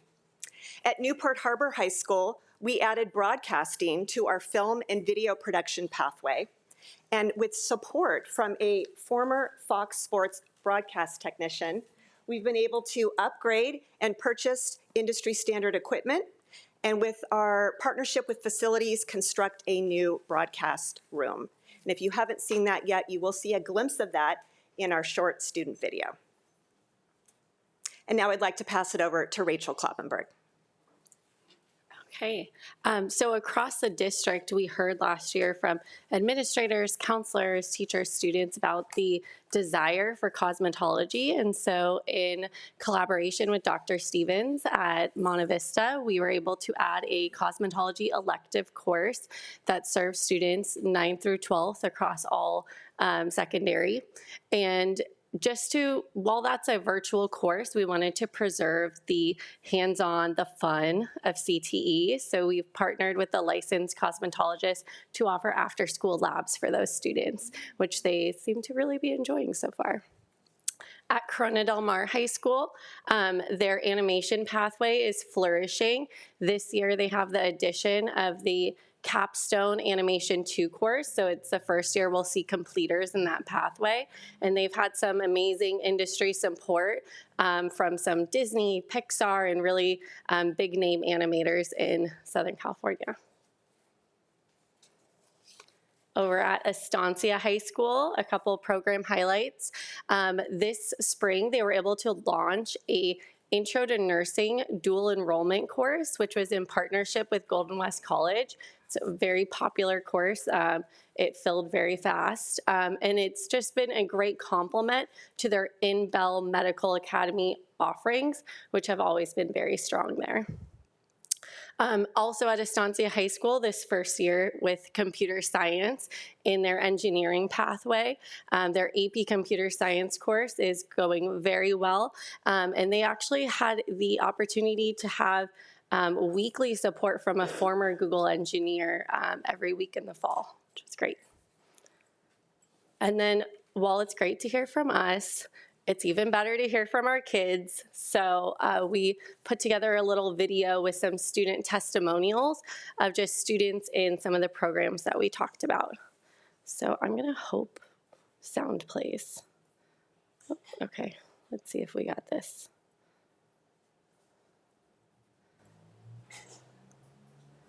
Oh, there's no sound.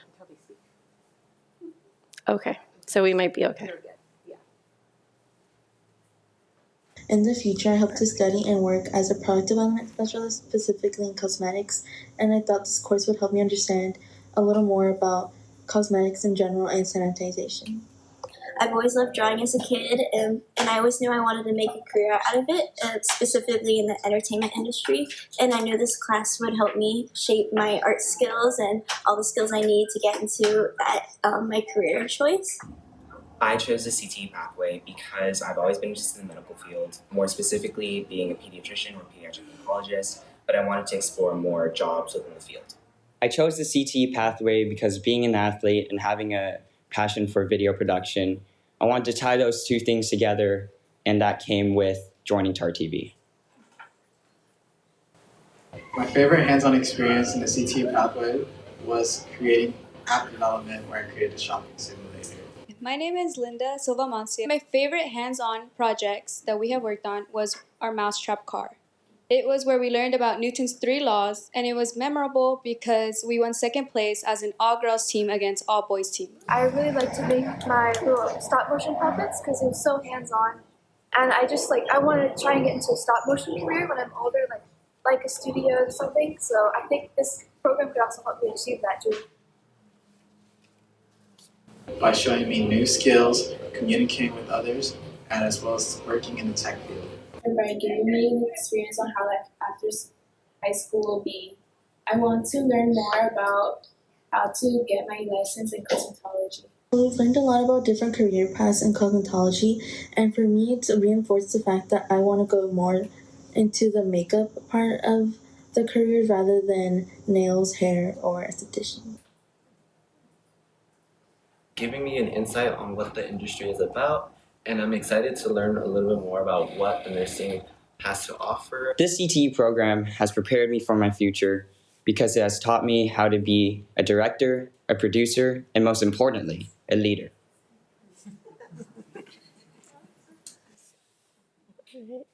I love watching that video.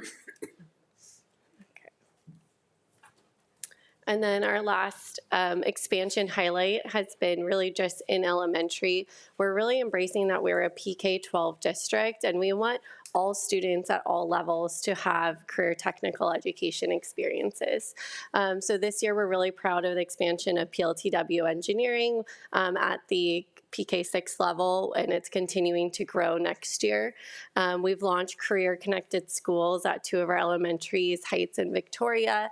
And then just across the board, we've really tried to increase engagement and collaboration between our secondary programs and our elementary and our parent communities and our students through all of our schools and all of our programs.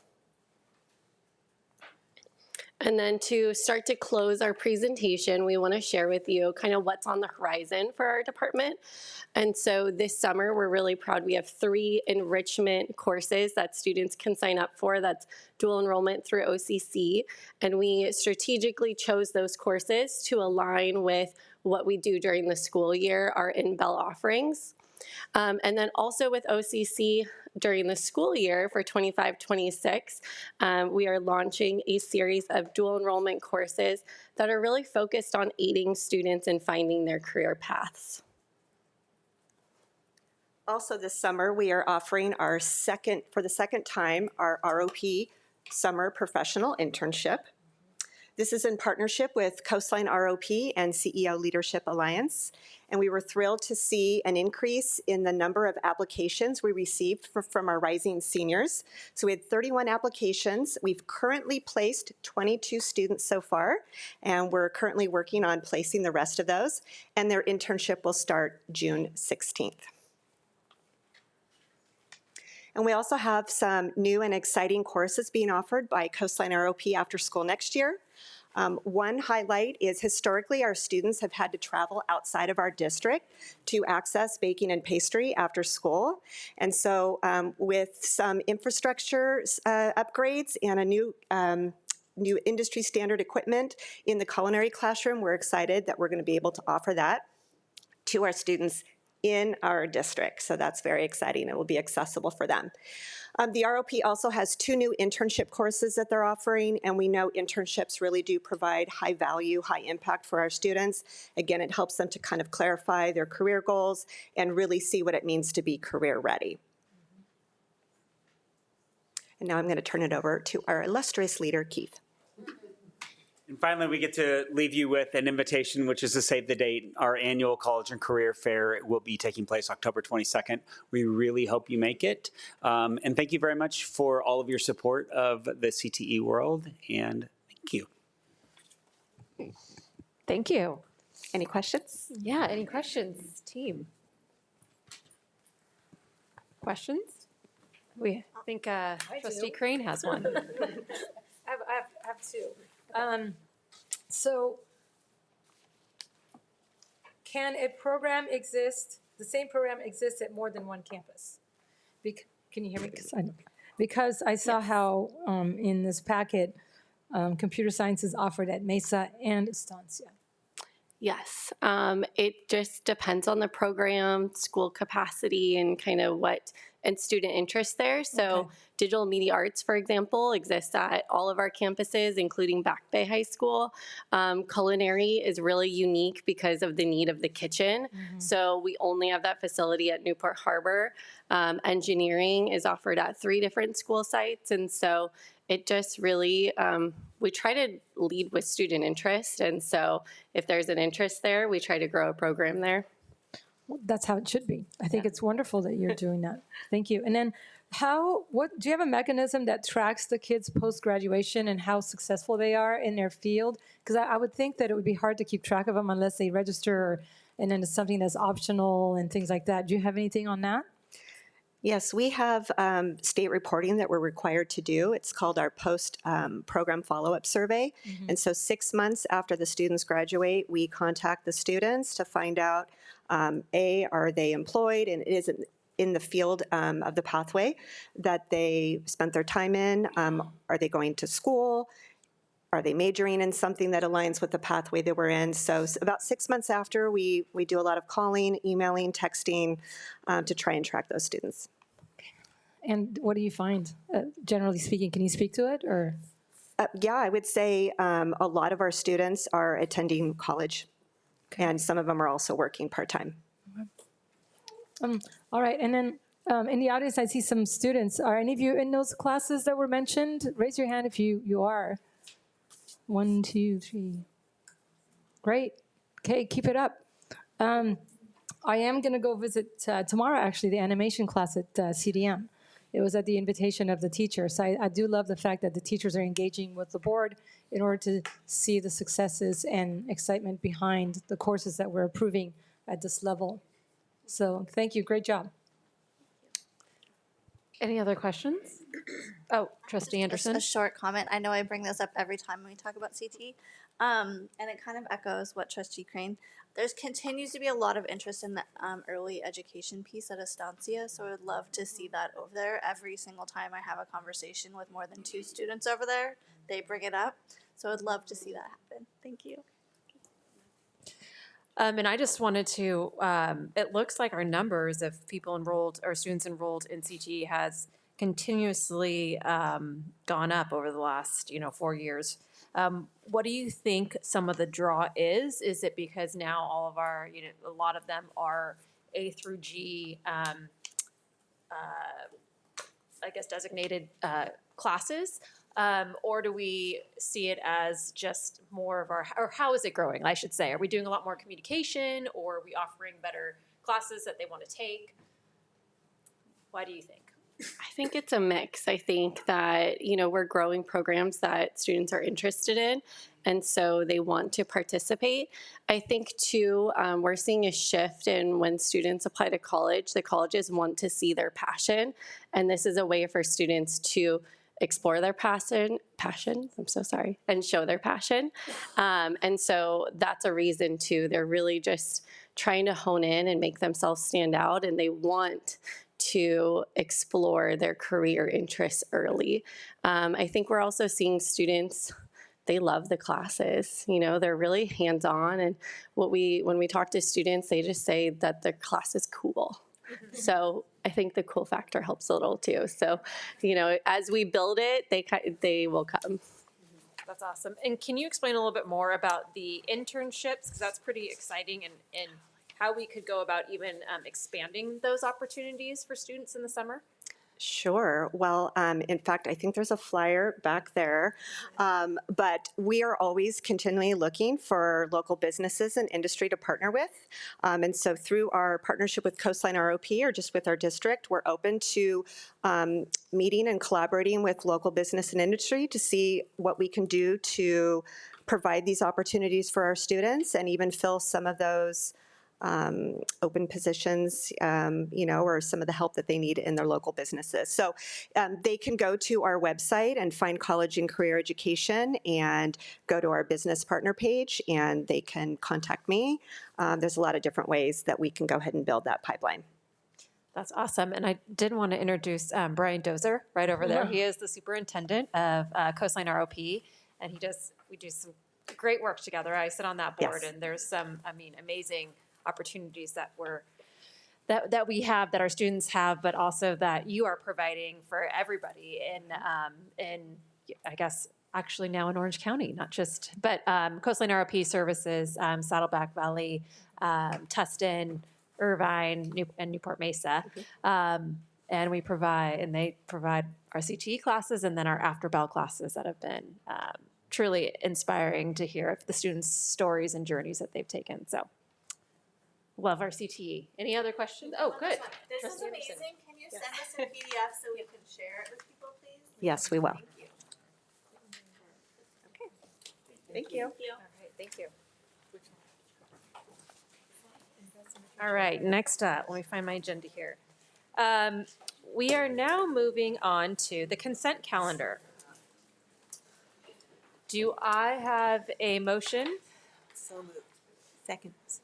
Moved by Trustee Pearson, seconded by Trustee Ursulou. Roll call vote. Trustee Wiegand? Yes. Trustee Ursulou? Yes. Trustee Murphy? Yes. Trustee Pearson? Yes. Trustee Anderson? Yes. Trustee Crane? Yes. All right, motion carries 6-0. All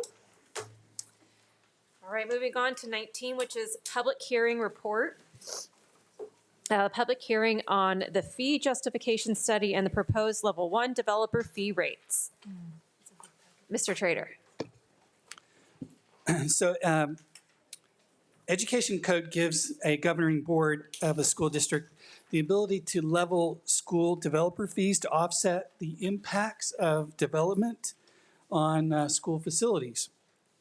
But in order to do that, we have to conduct a study to draw a connection between the cost of facilities and the impact that development has on school facilities. And so the district has conducted a study and found that the cost per square foot is $7.79. That's the impact to development in the district. And then the school fee that we'd be allowed to charge would be $5.17. So it still doesn't cover the cost of the impact. And so we're looking at trying to update our school fee development level. Currently, we are the lowest in the county. Oh my gosh. The residential fee is $1.84. Just want to make sure I got that right, $1.84, and the commercial rate is 33 cents. That is the lowest in the county. And so we are making a recommendation to have a public hearing regarding a fee justification study in the proposed level 1 developer fee rates. All right, I'm going to open the public hearing at 7:46. Are there any public comments? All right, seeing none, the hearing is now closed at 7:46. All right. 19B, adopt resolution number 14-04-25, approving and adopting a fee justification study for residential, commercial, and industrial development projects and authorizing an increase in statutory level 1 developer fees. Mr. Trader. This resolution just authorizes authorizes the fee level to go to level 1, and that would be $5.17 for residential and 84 cents for commercial per square foot. Do I have a motion? So moved. Second. Moved by Trustee Crane, seconded by Trustee Pearson. Let's do questions now. Let's do questions now. Trustee Anderson? Thank you. When was the last time that Newport-Mesa made these changes? So the last time the district conducted a study, I don't have the exact date, but I do know that it was over 30 years ago. Okay. And how often does the state change the allocation amount? So the state changes the fees that we're allowed to charge every 2 years in an even year. So a lot of opportunities Yes. in the past.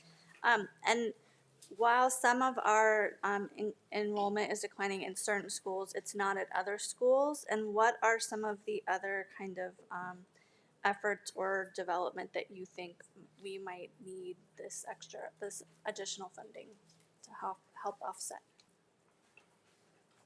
So we're expected to have almost 3,000 additional units built within the district's boundaries over the next decade. And so we do expect that there's going to be significant impact to school facilities. And some of those impacts will be, will impact certain areas of the district more than other areas. Is that the question? I'm sorry, I don't think I. Well, yeah, and I was just thinking too with like TK, things that we don't currently have the infrastructure for. Correct. In fact, for TK expansion, developer fees paid for all of the additional classrooms that were required for TK expansion that we put in this last summer. Which is so important for us since it's an unfunded mandate. And then also too, it covers modernization of our existing facilities. Could you speak to that piece as well? That's correct. So when facilities are put in, you think that they're going to, they usually have a lifetime of about 50, 60 years. And so developer fees do cover the cost of modernization for our school facilities. And so part of that is to cover the cost of repair and replacing school facilities that need to be replaced. Thank you. And one of the things that was interesting to me in reading through this is the cost seems so much higher for residential than for commercial, and oddly, basically 9 cents for rental storage units, of which I know in my neighborhood, I would really love to see those be housing rather than, 700 new storage units that just seems like there's a new one every weekend. So is there, in Costa Mesa specifically, we have a lot of live-work development that continues to happen. Do you know what happens in that situation? Does that tend to be charged at that residential rate, or does that tend to be charged at the commercial rate, or both? So the law really is specific to habitable space. So the concept is that if you build something and it's going to attract people that are going to impact the school facilities, then it really zooms in on those impacts. And so the study looks at various different types of facilities and the draw that those have in terms of impacting school facilities. And so like you say, it is a little bit interesting how storage units, right, are charged at 9 cents per square foot versus other commercial, which is 84 cents. And the reasoning behind that is that they found when they look at storage units, they don't draw extra people. They just take care of people's stuff, that are already here, so to speak. And so it is kind of interesting that you bring up a really good point, because it seems like, it incentivizes a lot of storage units when we should be having housing. But it's really about what the type of development, what is it attracting? Is it attracting people that are going to impact the school facility? And if so, then it has to come up with the right number. What does that mean for the school district? What is that kind of impact? And this is, the state decides these numbers. So it's not us, it's not the county, it's not the city. The entire state, despite all the diversity of development or redevelopmental needs, are all at the same rates. That's correct. Okay, thank you. Trustee Crane? Yep. So 30 years is a very long time. So I'm glad because this is very timely given all the RENA requirements that are happening from the state. So there is going to be a lot of construction in our cities because the cities have to meet these quotas. You mentioned 3,000 new units. Are we articulating with the cities to see if their studies are including any studies that involve family units, because those are the ones that affect us really as far as attendance. We still collect the money because of residential units, but how many of those residential units are expected to be family oriented or those kinds of things? I think it's important for us to make sure that we speak to our, Costa Mesa and Newport City Council or city managers in order to make sure that we have numbers that will help us understand how much revenue is going to come our way and how our schools are going to be affected, our neighborhoods. Also, are the funds that are going to come in, are they discretionary? They go into our general fund and we can spend them how we want to, or are they specific? That's a great question. They go actually into a very specific fund, and it's very tight in terms of we issue a report every year on how those funds are spent, and they can only really be spent on, facilities for schools and the things that we need to be able to fill in those facilities. So, for example, furniture, that kind of thing. So, all the portables that we put in last summer were charged to Fund 25, which is the developer fee fund. Okay, and then you mentioned that every 2 years the fees are reassessed. Can they fluctuate down? I've never seen them go down. Okay, just saying. Because that way, as we project, okay. And then are we then intending on reevaluating the fees every 2 years, or we're just going to go another 30? I think we just vote on the fees and not project the future. Sorry. At the board's direction, we will certainly. Please. Yes. Thank you. All right, We appreciate you bringing it forward. Thank you. I know, this is great. Are we ready for the roll call vote? Yes. Sam? Trustee Weigand, Yes. Trustee Soilu, Yes. Trustee Murphy, Yes. Trustee Pearson, Yes. Trustee Anderson, Yes. Trustee Crane. Yes. Right, motion carries 6-0. Next up, public hearing of the California School Employees Association, Chapter 18, initial proposal for successor agreement to the Newport-Mesa Unified School District for negotiations commencing 2025. Mrs. Olson. Thank you and good evening. As you heard President Amy Ching say that this is their proposal coming forward for negotiation. Starting the negotiation cycle is this document. It is a sunshine document which shares with the board the articles that CSEA is interested in. A successor negotiations means that the entire contract is open. And so you will notice that for CSEA, they are sunshining Article 1, the agreement, Article 3, hours of employment, Article 4, grievance procedure, Article 5, safety, Article 7, transfers, Article 8, leaves, Article 11, wages, Article 12, health and welfare benefits, Article 13, association rights, Article 14, layoff procedures and effects, and Article 17, the hours for bus drivers. So we ask that the board open the public hearing to receive the CSEA Chapter 18 initial proposal. All right, the hearing is now open at 7:56. I love this gavel. Any public comments? Seeing none, hearing closes at 7:56. All right, and then 19D, receive California School Employees Association Chapter 18 initial proposal for a successor agreement to the Newport-Mesa Unified School District for negotiations commencing 2025. Ms. Olson. Thank you. And so now with the public hearing closed, it is the recommendation that the board receive CSEA Chapter 18's initial proposal to Newport-Mesa. Do I have a motion? So moved. Second. Moved by Trustee Crane, seconded by Trustee Pearson. Roll call vote. Trustee Weigand, Yes. Trustee Soilu, Yes. Trustee Murphy, Yes. Trustee Pearson, Yes. Trustee Anderson, Yes. Trustee Crane. Yes. Motion carries 6-0. 19E, public hearing of the Newport-Mesa Unified School District initial proposal for successor agreement to the California School Employees Association Chapter 18 for negotiations commencing 2025. Ms. Olson. Thank you. Likewise, the district is sharing with the public our initial proposal for the successor agreement that we are going to be asking the board to approve. So we ask that you open the public hearing for the initial proposal for the successor agreement from the district to California School Employees Association Chapter 18. A mouthful, yes. Okay, open the hearing. The hearing is now open at 7:58. Do we have any public comment?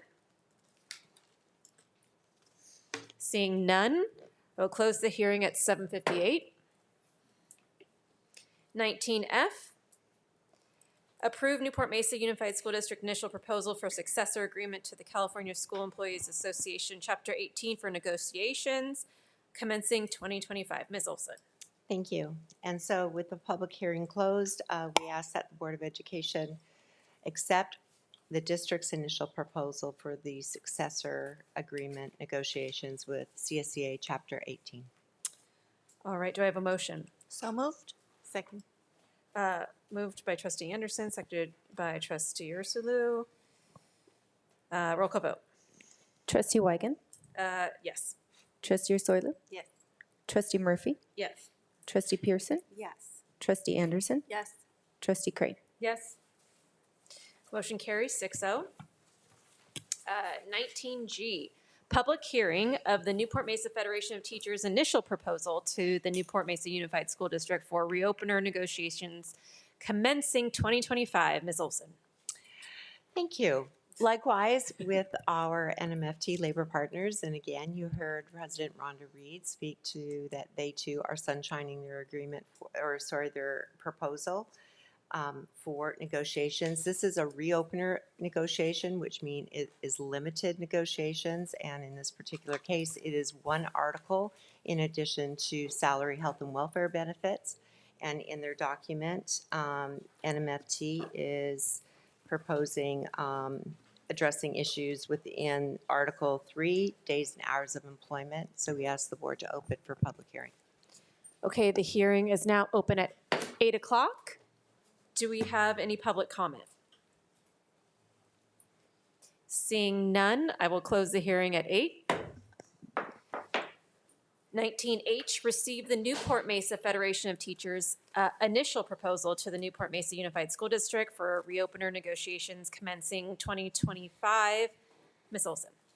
Thank you. So with the public hearing closed, we recommend that the Board of Education receive NMFT's initial proposal to the district for reopener negotiations for 2025. Do I have a motion? So moved. Second. Moved by trustee Crane, it was seconded by trustee Anderson. Oh, was that Pearson? Oh, sorry. Pearson. Roll call vote. Trustee Weigand, Yes. Trustee Ursulou, Yes. Trustee Murphy, Yes. Trustee Pearson, Yes. Trustee Anderson, Yes. Trustee Crane. Yes. Motion carries 6-0.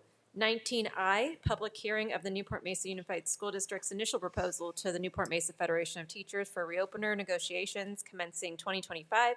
Ms. Olson. Thank you. So we ask that the Board of Education open the public hearing prior to accepting or approving the initial proposal from the district to NMFT for reopener negotiations commencing 2025. The additional article that the district is proposing to address is Article 6, evaluation. So we ask that you open for public hearing. All right, the hearing is now open at 8:01. Are there any public comments? Seeing none, I will close it at 8:01. So we close with, oh, sorry. Go ahead. Let me restate my state. I know. I got one more. All right. 19J. Approve Newport-Mesa Unified School District initial proposal to the Newport-Mesa Federation of Teachers for reopener negotiations commencing 2025. Ms. Olson. Thank you, and I apologize for that. Oh, you're good. I was on a roll too. So. Oh, yeah. Love it. And so with the closing of the hearing, we ask that the Board of Education approve the initial proposal from the district to NMFT for reopener negotiations commencing 2025. And I do want to take a moment to thank both of our labor partners for having submitted the documents in a timely fashion so that we could get started. And we do have dates ready to roll. So thank you to our partners. Awesome. Do I have a motion? So moved. Second. Moved by trustee Anderson, seconded by trustee Ursulou. Roll call vote. Trustee Weigand, Yes. Trustee Ursulou, Yes. Trustee Murphy? Yes. Trustee Pearson? Yes. Trustee Anderson? Yes. Trustee Crane? Yes. All right, we got through all those. 20, discussion action calendar. No, actually, we have nothing that has been moved from consent, so we're good. Okay. 21, resolution adoption calendar. 21A, adopt resolution 13-04-25 to standardize district facility components for the designation of specific materials, products, things, or services on public works projects, Honeywell International Incorporated, for the standardization of the fire alarm control unit and related equipment or devices. Mr. Trader. Public contract codes requires us to bid out work and issue to the lowest bidder. And in this case, though, this is a fire alarm systems. You can imagine having multiple fire alarm systems and having to maintain them. That would be, how you say, cost prohibitive and resource prohibitive. And so we're asking for an exception to apply a standard for fire alarm systems to make it more manageable and cost effective. All right, do I have a motion? So moved. Okay. Second. As Move. a neighbor of a school that fire alarms go off often, I thank you very much. Yes. Moved by Trustee Crane, seconded by Trustee Anderson. Roll call vote. Trustee Weigand? Yes. Trustee Soilu? Yes. Trustee Murphy? Yes. Trustee Pearson? Yes. Trustee Anderson? Yes. Trustee Crane? Yes. The motion carries 6-0. 21B, adopt resolution 15-04-25, recognizing California Day of the Teacher, May 14th, 2025, and National Teacher Appreciation Week, May 5th through the 9th, 2025. Ms. Olson. Thank you. Well, it was a great pleasure to be able to bring this resolution forward tonight, especially after hearing all of the celebrations as we started the evening. It is the time of year when we pause to share our appreciation for our teachers and educators in our lives. I think each of us would have a story or two to tell about a teacher who's made a difference. And whether it was through a warm smile, a kind word, a listening ear, or support to attain a goal that we didn't think that or ever imagine that we were capable of, teachers leave lasting impressions that shape our confidence, our curiosity, and our sense of humor. Purpose as well. I don't know where the humor came from. That could too. It is. We're all teachers. You have to have that humor.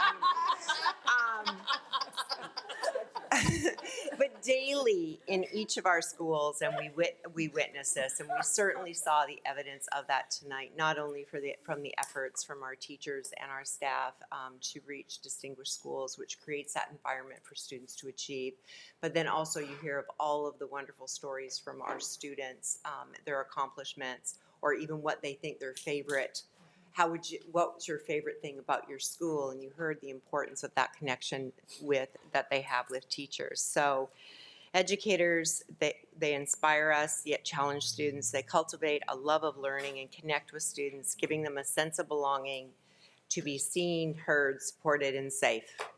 Tonight, in honor and recognition of our teachers, we bring forward a resolution acknowledging the National Teacher Appreciation Week and the California Day of the Teacher. All right, do I have a motion? So moved. Second. Moved by Trustee Pearson, seconded by Trustee Crane. Roll call vote. Trustee Weigand? Yes. Trustee Soilu? Yes. Trustee Murphy? Yes. Trustee Pearson? Yes. Trustee Anderson? Yes. Trustee Crane? Yes. Motion carries 6-0. All right, now on to informal reports. Dr. Smith. I mentioned earlier how inspired we are this time of year by our students. I want to add to that the inspiration we receive from our classified, our certificated, our management staff, as well as volunteers. Some of these things I've mentioned to the board, and apologies for being redundant, but I want them on public record. As we started this year with a recommitment to ensuring that every single one of our students and staff felt seen, heard, supported, and safe. It's nice to say that, but what does that look like in practice? And since our last board meetings, I've been to a couple of activities that really demonstrated that to me and inspired me. I went to a Ray Avid Family STEAM Night and saw students demonstrating their robotics, students who are English language learners whose parents don't speak any English at all.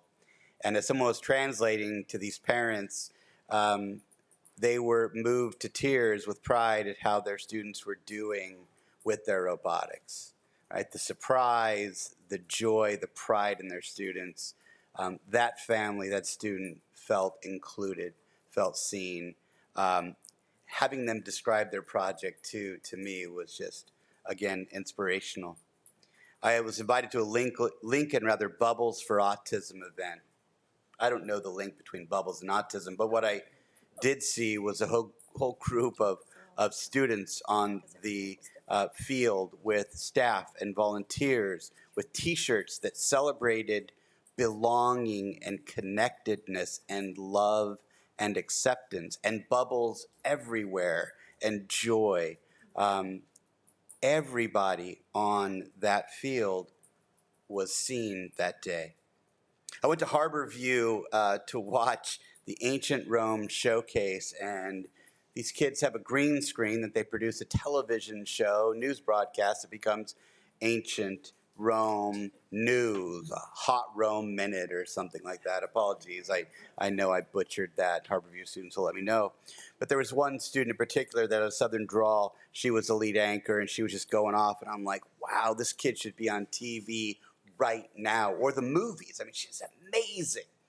And so I leaned over to one of the staff members next to me, and I'm like, this kid's amazing. He said, you want to know what's really amazing? I'm like, what's more amazing than that? He said, that student has only been here about 4 weeks. They're part of the Palisades fire. Their family lost everything, right? This kid was crushing it. When they finished, the whole audience stood up and started clapping, right? Clapping for this girl and screaming. Less than a month. This is how this student is seen and valued on her campus, how much her students supported her. And then I went to East Bluff to participate in Otter News. And the interviewers were a little shy, and I could tell that they too were English language learners, Russian descent, and they did a great job interviewing me. At the end, I was so impressed. I said, you know, of your whole school, how do you pick these two students? And the teacher said, we do intensive interviews. I was like, wow. So tell me more. I mean, why did they rise to the top? So that student right there that interviewed you came to us in the interview, said, I have been here almost a year. I haven't made any friends. I believe that if I'm a part of the news, I can make friends. This student is now the roving reporter running around campus with a microphone interviewing kids. What'd you do on spring break? Where'd you go? How's your school lunch? Jeff, I'll be reporting on that later. This kid has friends, right? This kid has friends, a ton of friends, a school full of friends, and didn't have them before. So when people talk about putting words into actions, making these statements a reality, that's what that looks like. And it looks like that because of the adults in our system providing a space where that's not just the expectation, it's a reality. It's our staff members, again, certificated classified management, our volunteers, including parents and others. We're making it happen here, and it's inspiring to me. So I just wanted to share that publicly. That's really heartwarming. Thank you. It's awesome to hear. Who would like to go first? We'll take volunteers this time. And report out on if you went to any one of your committees or anything like that, and then one fun activity you guys saw. Because there were so many in the 6 weeks. Yeah, there's a ton. All right, well, who's going to look at me? Michelle. Oh, sure. Krista, sure. So my liaison report is the City Costa Mesa meeting that I went with the city, the Costa Mesa Sanitary District, Mesa Water, in this very boardroom. Leona helped me with that. Thank you so much. It's always good to have all those agencies come together and be able to talk through what's going on in Costa Mesa and how we can make Costa Mesa the best place to live. So I really enjoyed the meeting and the updates from everyone. One big one, Mesa Water Education Center was open. I think most everybody, I was out of town, got to go to that grand opening. They're very excited to continue more field trips with our students to go learn about water, which I know sometimes sounds boring, but is not. And it was nice to see that the presentation on the snowpack and the water levels, and it looks like we're going to be okay this year. So that was great to see. And then I liked the talk about preservation. That's what the students learn when they go to visit the education center. And as I told them, please continue to tell my kids to turn off the water faucet, because that is very, very helpful. And then we also had a presentation on the alkaline battery recycling program that we run with all of our schools, most of our schools. There's a few that still aren't participating, and I know, Leona, I don't have that in front of me, but for any teachers, principals out there listening, the schools are getting about $1,500 back through the, if you meet your quota, if you will, of how many batteries you need to return back in. And I know at Kaiser, it was really easy. The little basket was like right in the office, right when you walk in, and you just send your kid with all of your old batteries back, and you tell them to dump them in the basket, and they do. So, and you get $1,500 back. So hopefully more schools will take them up on that. And there was some bike walk safety routes to schools discussion, which I'm not going to get into, because those are fun conversations to have with everyone. But just so you know, we are all trying to make it easier and better for students to safely get to school, for pedestrians to safely get to school, for our car drivers to safely get around the pedestrians and the bike riders. So thank you for everyone who put so much work into that. It's Bike to School Day coming up, so which is really great, because that's how kids and families can sometimes learn how easy it is to bike to school, and you can certainly walk to school. So everyone look out for that, because we need more bikers and walkers to go to school. That certainly will help with some of these issues. And then I guess I have two shout outs. So just real quick to Ms. Portwood and the entire drama team over at Costa Mesa, especially our student board member who's not here anymore, but Senior India Howerton. She was the lead in Mamma Mia, and she did an amazing job, and there was standing ovations, and people were getting chills and tears, and it was a fabulous production. So thank you, Ms. Portwood, and your entire drama team. They are fantastic. Thank you for all you do for our kids. You could see the joy on their faces every night. And then a quick shout out to Taigen Sakai, who won the best coding. He won best coding at the district's robotics competition. And then his team came in second place in their category. And I couldn't get all the information from him, because it was choppy to get it from him, because he was so excited that they beat Newport Harbor. Like, so excited. And he was thrilled. I mean, like, that was the best part. So, as usual, thank you to our teachers and our principals, and certainly CT and everyone who puts so much time and energy into these programs to get our kids so involved in things that they love, and things that they excel at, and things that they're going to go do amazing things with in their future. So, I just can't thank you all enough. So, that's that. All right, now we're going to go down to Lisa next, and then we'll come back this way. Well, I'm with Dr. Smith. This is my favorite time of year.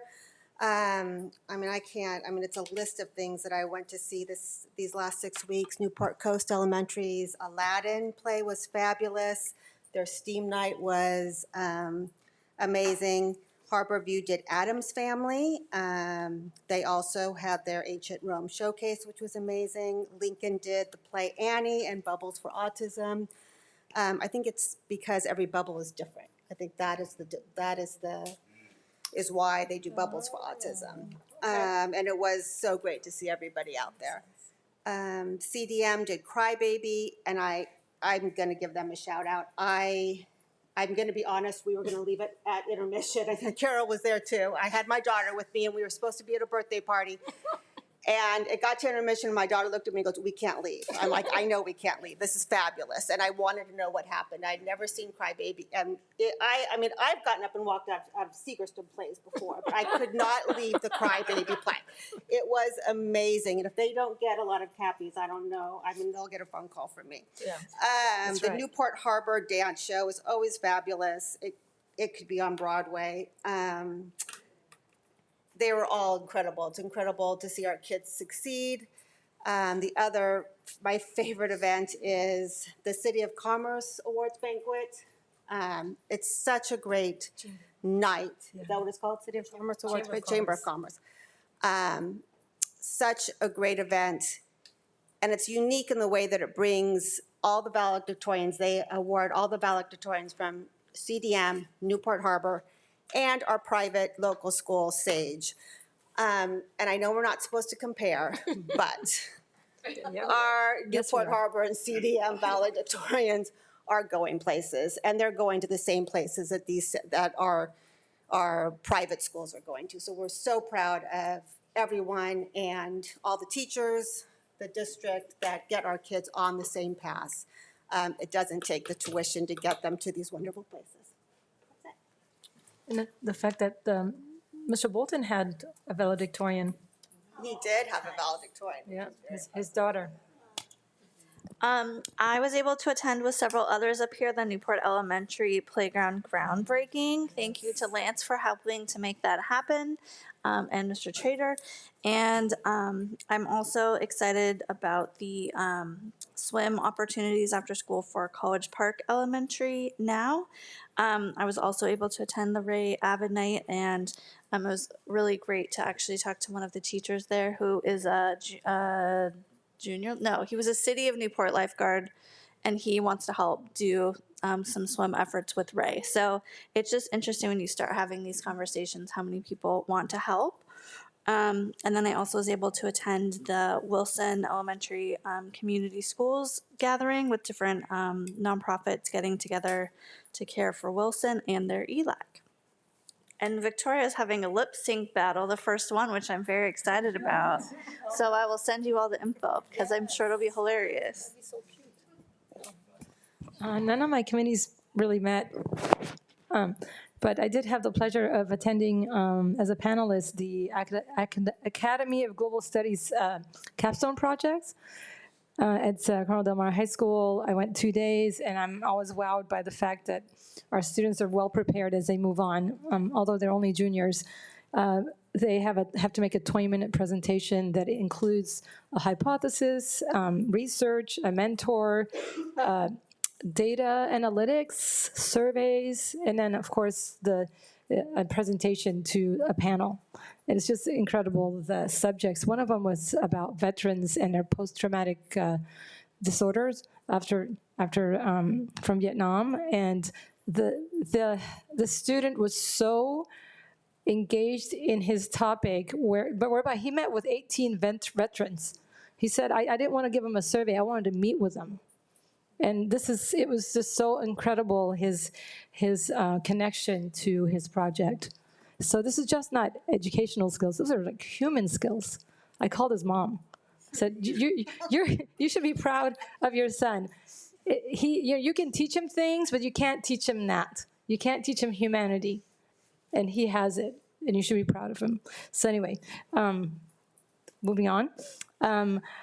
The STEAM night at Newport Coast Elementary, that was incredible, very well attended by students and families, and we loved the fact that they had an element that was optional, which was a science fair project, that kids could opt in to it, and so that was wonderful. And I think it was cute, one of them was a pet, is my pet left dominant, right dominant, or ambidextrous? Well, it was right-handed. Right pod or whatever is a dog. Clever. Going to the East Bluff Gala coming up, and I did want to give my hat off to all of our retirees that have served us so loyally for all these years. and have made Newport Mesa a special place to be. Thank you, Classified. I mean, Eleanor, you were one of my anchors during COVID. You were sat right there, and I always just stared at you when things were getting really bad because you were right there, steadfast and just giving us the love. So we're going to miss you. Of course, many on that list also will be missed. So thank you all for your service. I believe that it was I wanted to also thank the board and Superintendent Smith, because we came with an idea and you did not say no. You said, let's look into it. And you do that a lot. And this is why I think we're moving in such a wonderful directions, because you're willing to listen. And then we like to see the data and analyze and then move forward. So this is a prime example of a win-win situation where we're offering our loyal employees a chance to move on, feeling safe, financially safe, and then for us to also regenerate. So thank you. I would like, President Wygand? Yes. If possible, I would like to close the meeting in the name of Jean Forbath, a legend in Costa Mesa and Newport Beach who just passed. She was the founder of Share Ourselves and also the founder of Save Our Youth. And I would love to respectfully ask to close the meeting in her name. Thank you. We will. Leah. Yes, I'll make it brief. I went to DLAC. It was great to see so many parents engaged. I went and spoke with the youth at Resilience OC and Cambodian Family. They have a group, Chamoy, of students that are learning about leadership and activism, and it was great. They're doing awesome stuff, and everyone needs to go and see Once Upon a Mattress, May 1st through 4th at CDM Middle School. The tickets are now on sale. You will see my daughter dancing up a storm in various situations. So everyone needs to go to that. And thank you again to all the teachers and all the staff. You all do so much for our kids, and it's great to be able to appreciate you, although I am very still concerned, like why California's Day of the Teacher is not within the National Week of the Teachers. This is very confusing to me, but I will get over it, that they are 2 different times of the month of May, but it's okay. I will survive. So thank you. All right, well, everyone has gone to everything that I went to, so that's wonderful that we're all attending everything. I wanted to give a shout out to Brian Dozer was here, Superintendent of Coastline ROP, but last month, let me see what date this one's, actually, no, April 10th. The students at Estancia in our construction pathway, they won Best in Show for the open class division for design competition at Golden West College. And it was like building a tiny house, and they won. They beat all these other, schools from all over the county, and so our construction pathway is doing wonderful things. And I no doubt that these students will get hired right away once they graduate. But that is just showing how much all of our CTE programs really do help these students, not only just to find a job afterwards, which is not most of them. These kids are doing it for their resumes, to just kind of taste out what they like and where they want to go study and what they want to do in college. So everything that we provide in CTE and with partnership with Coastline ROP is just shining in our district. So thank you for all that, since it's CTE kind of night.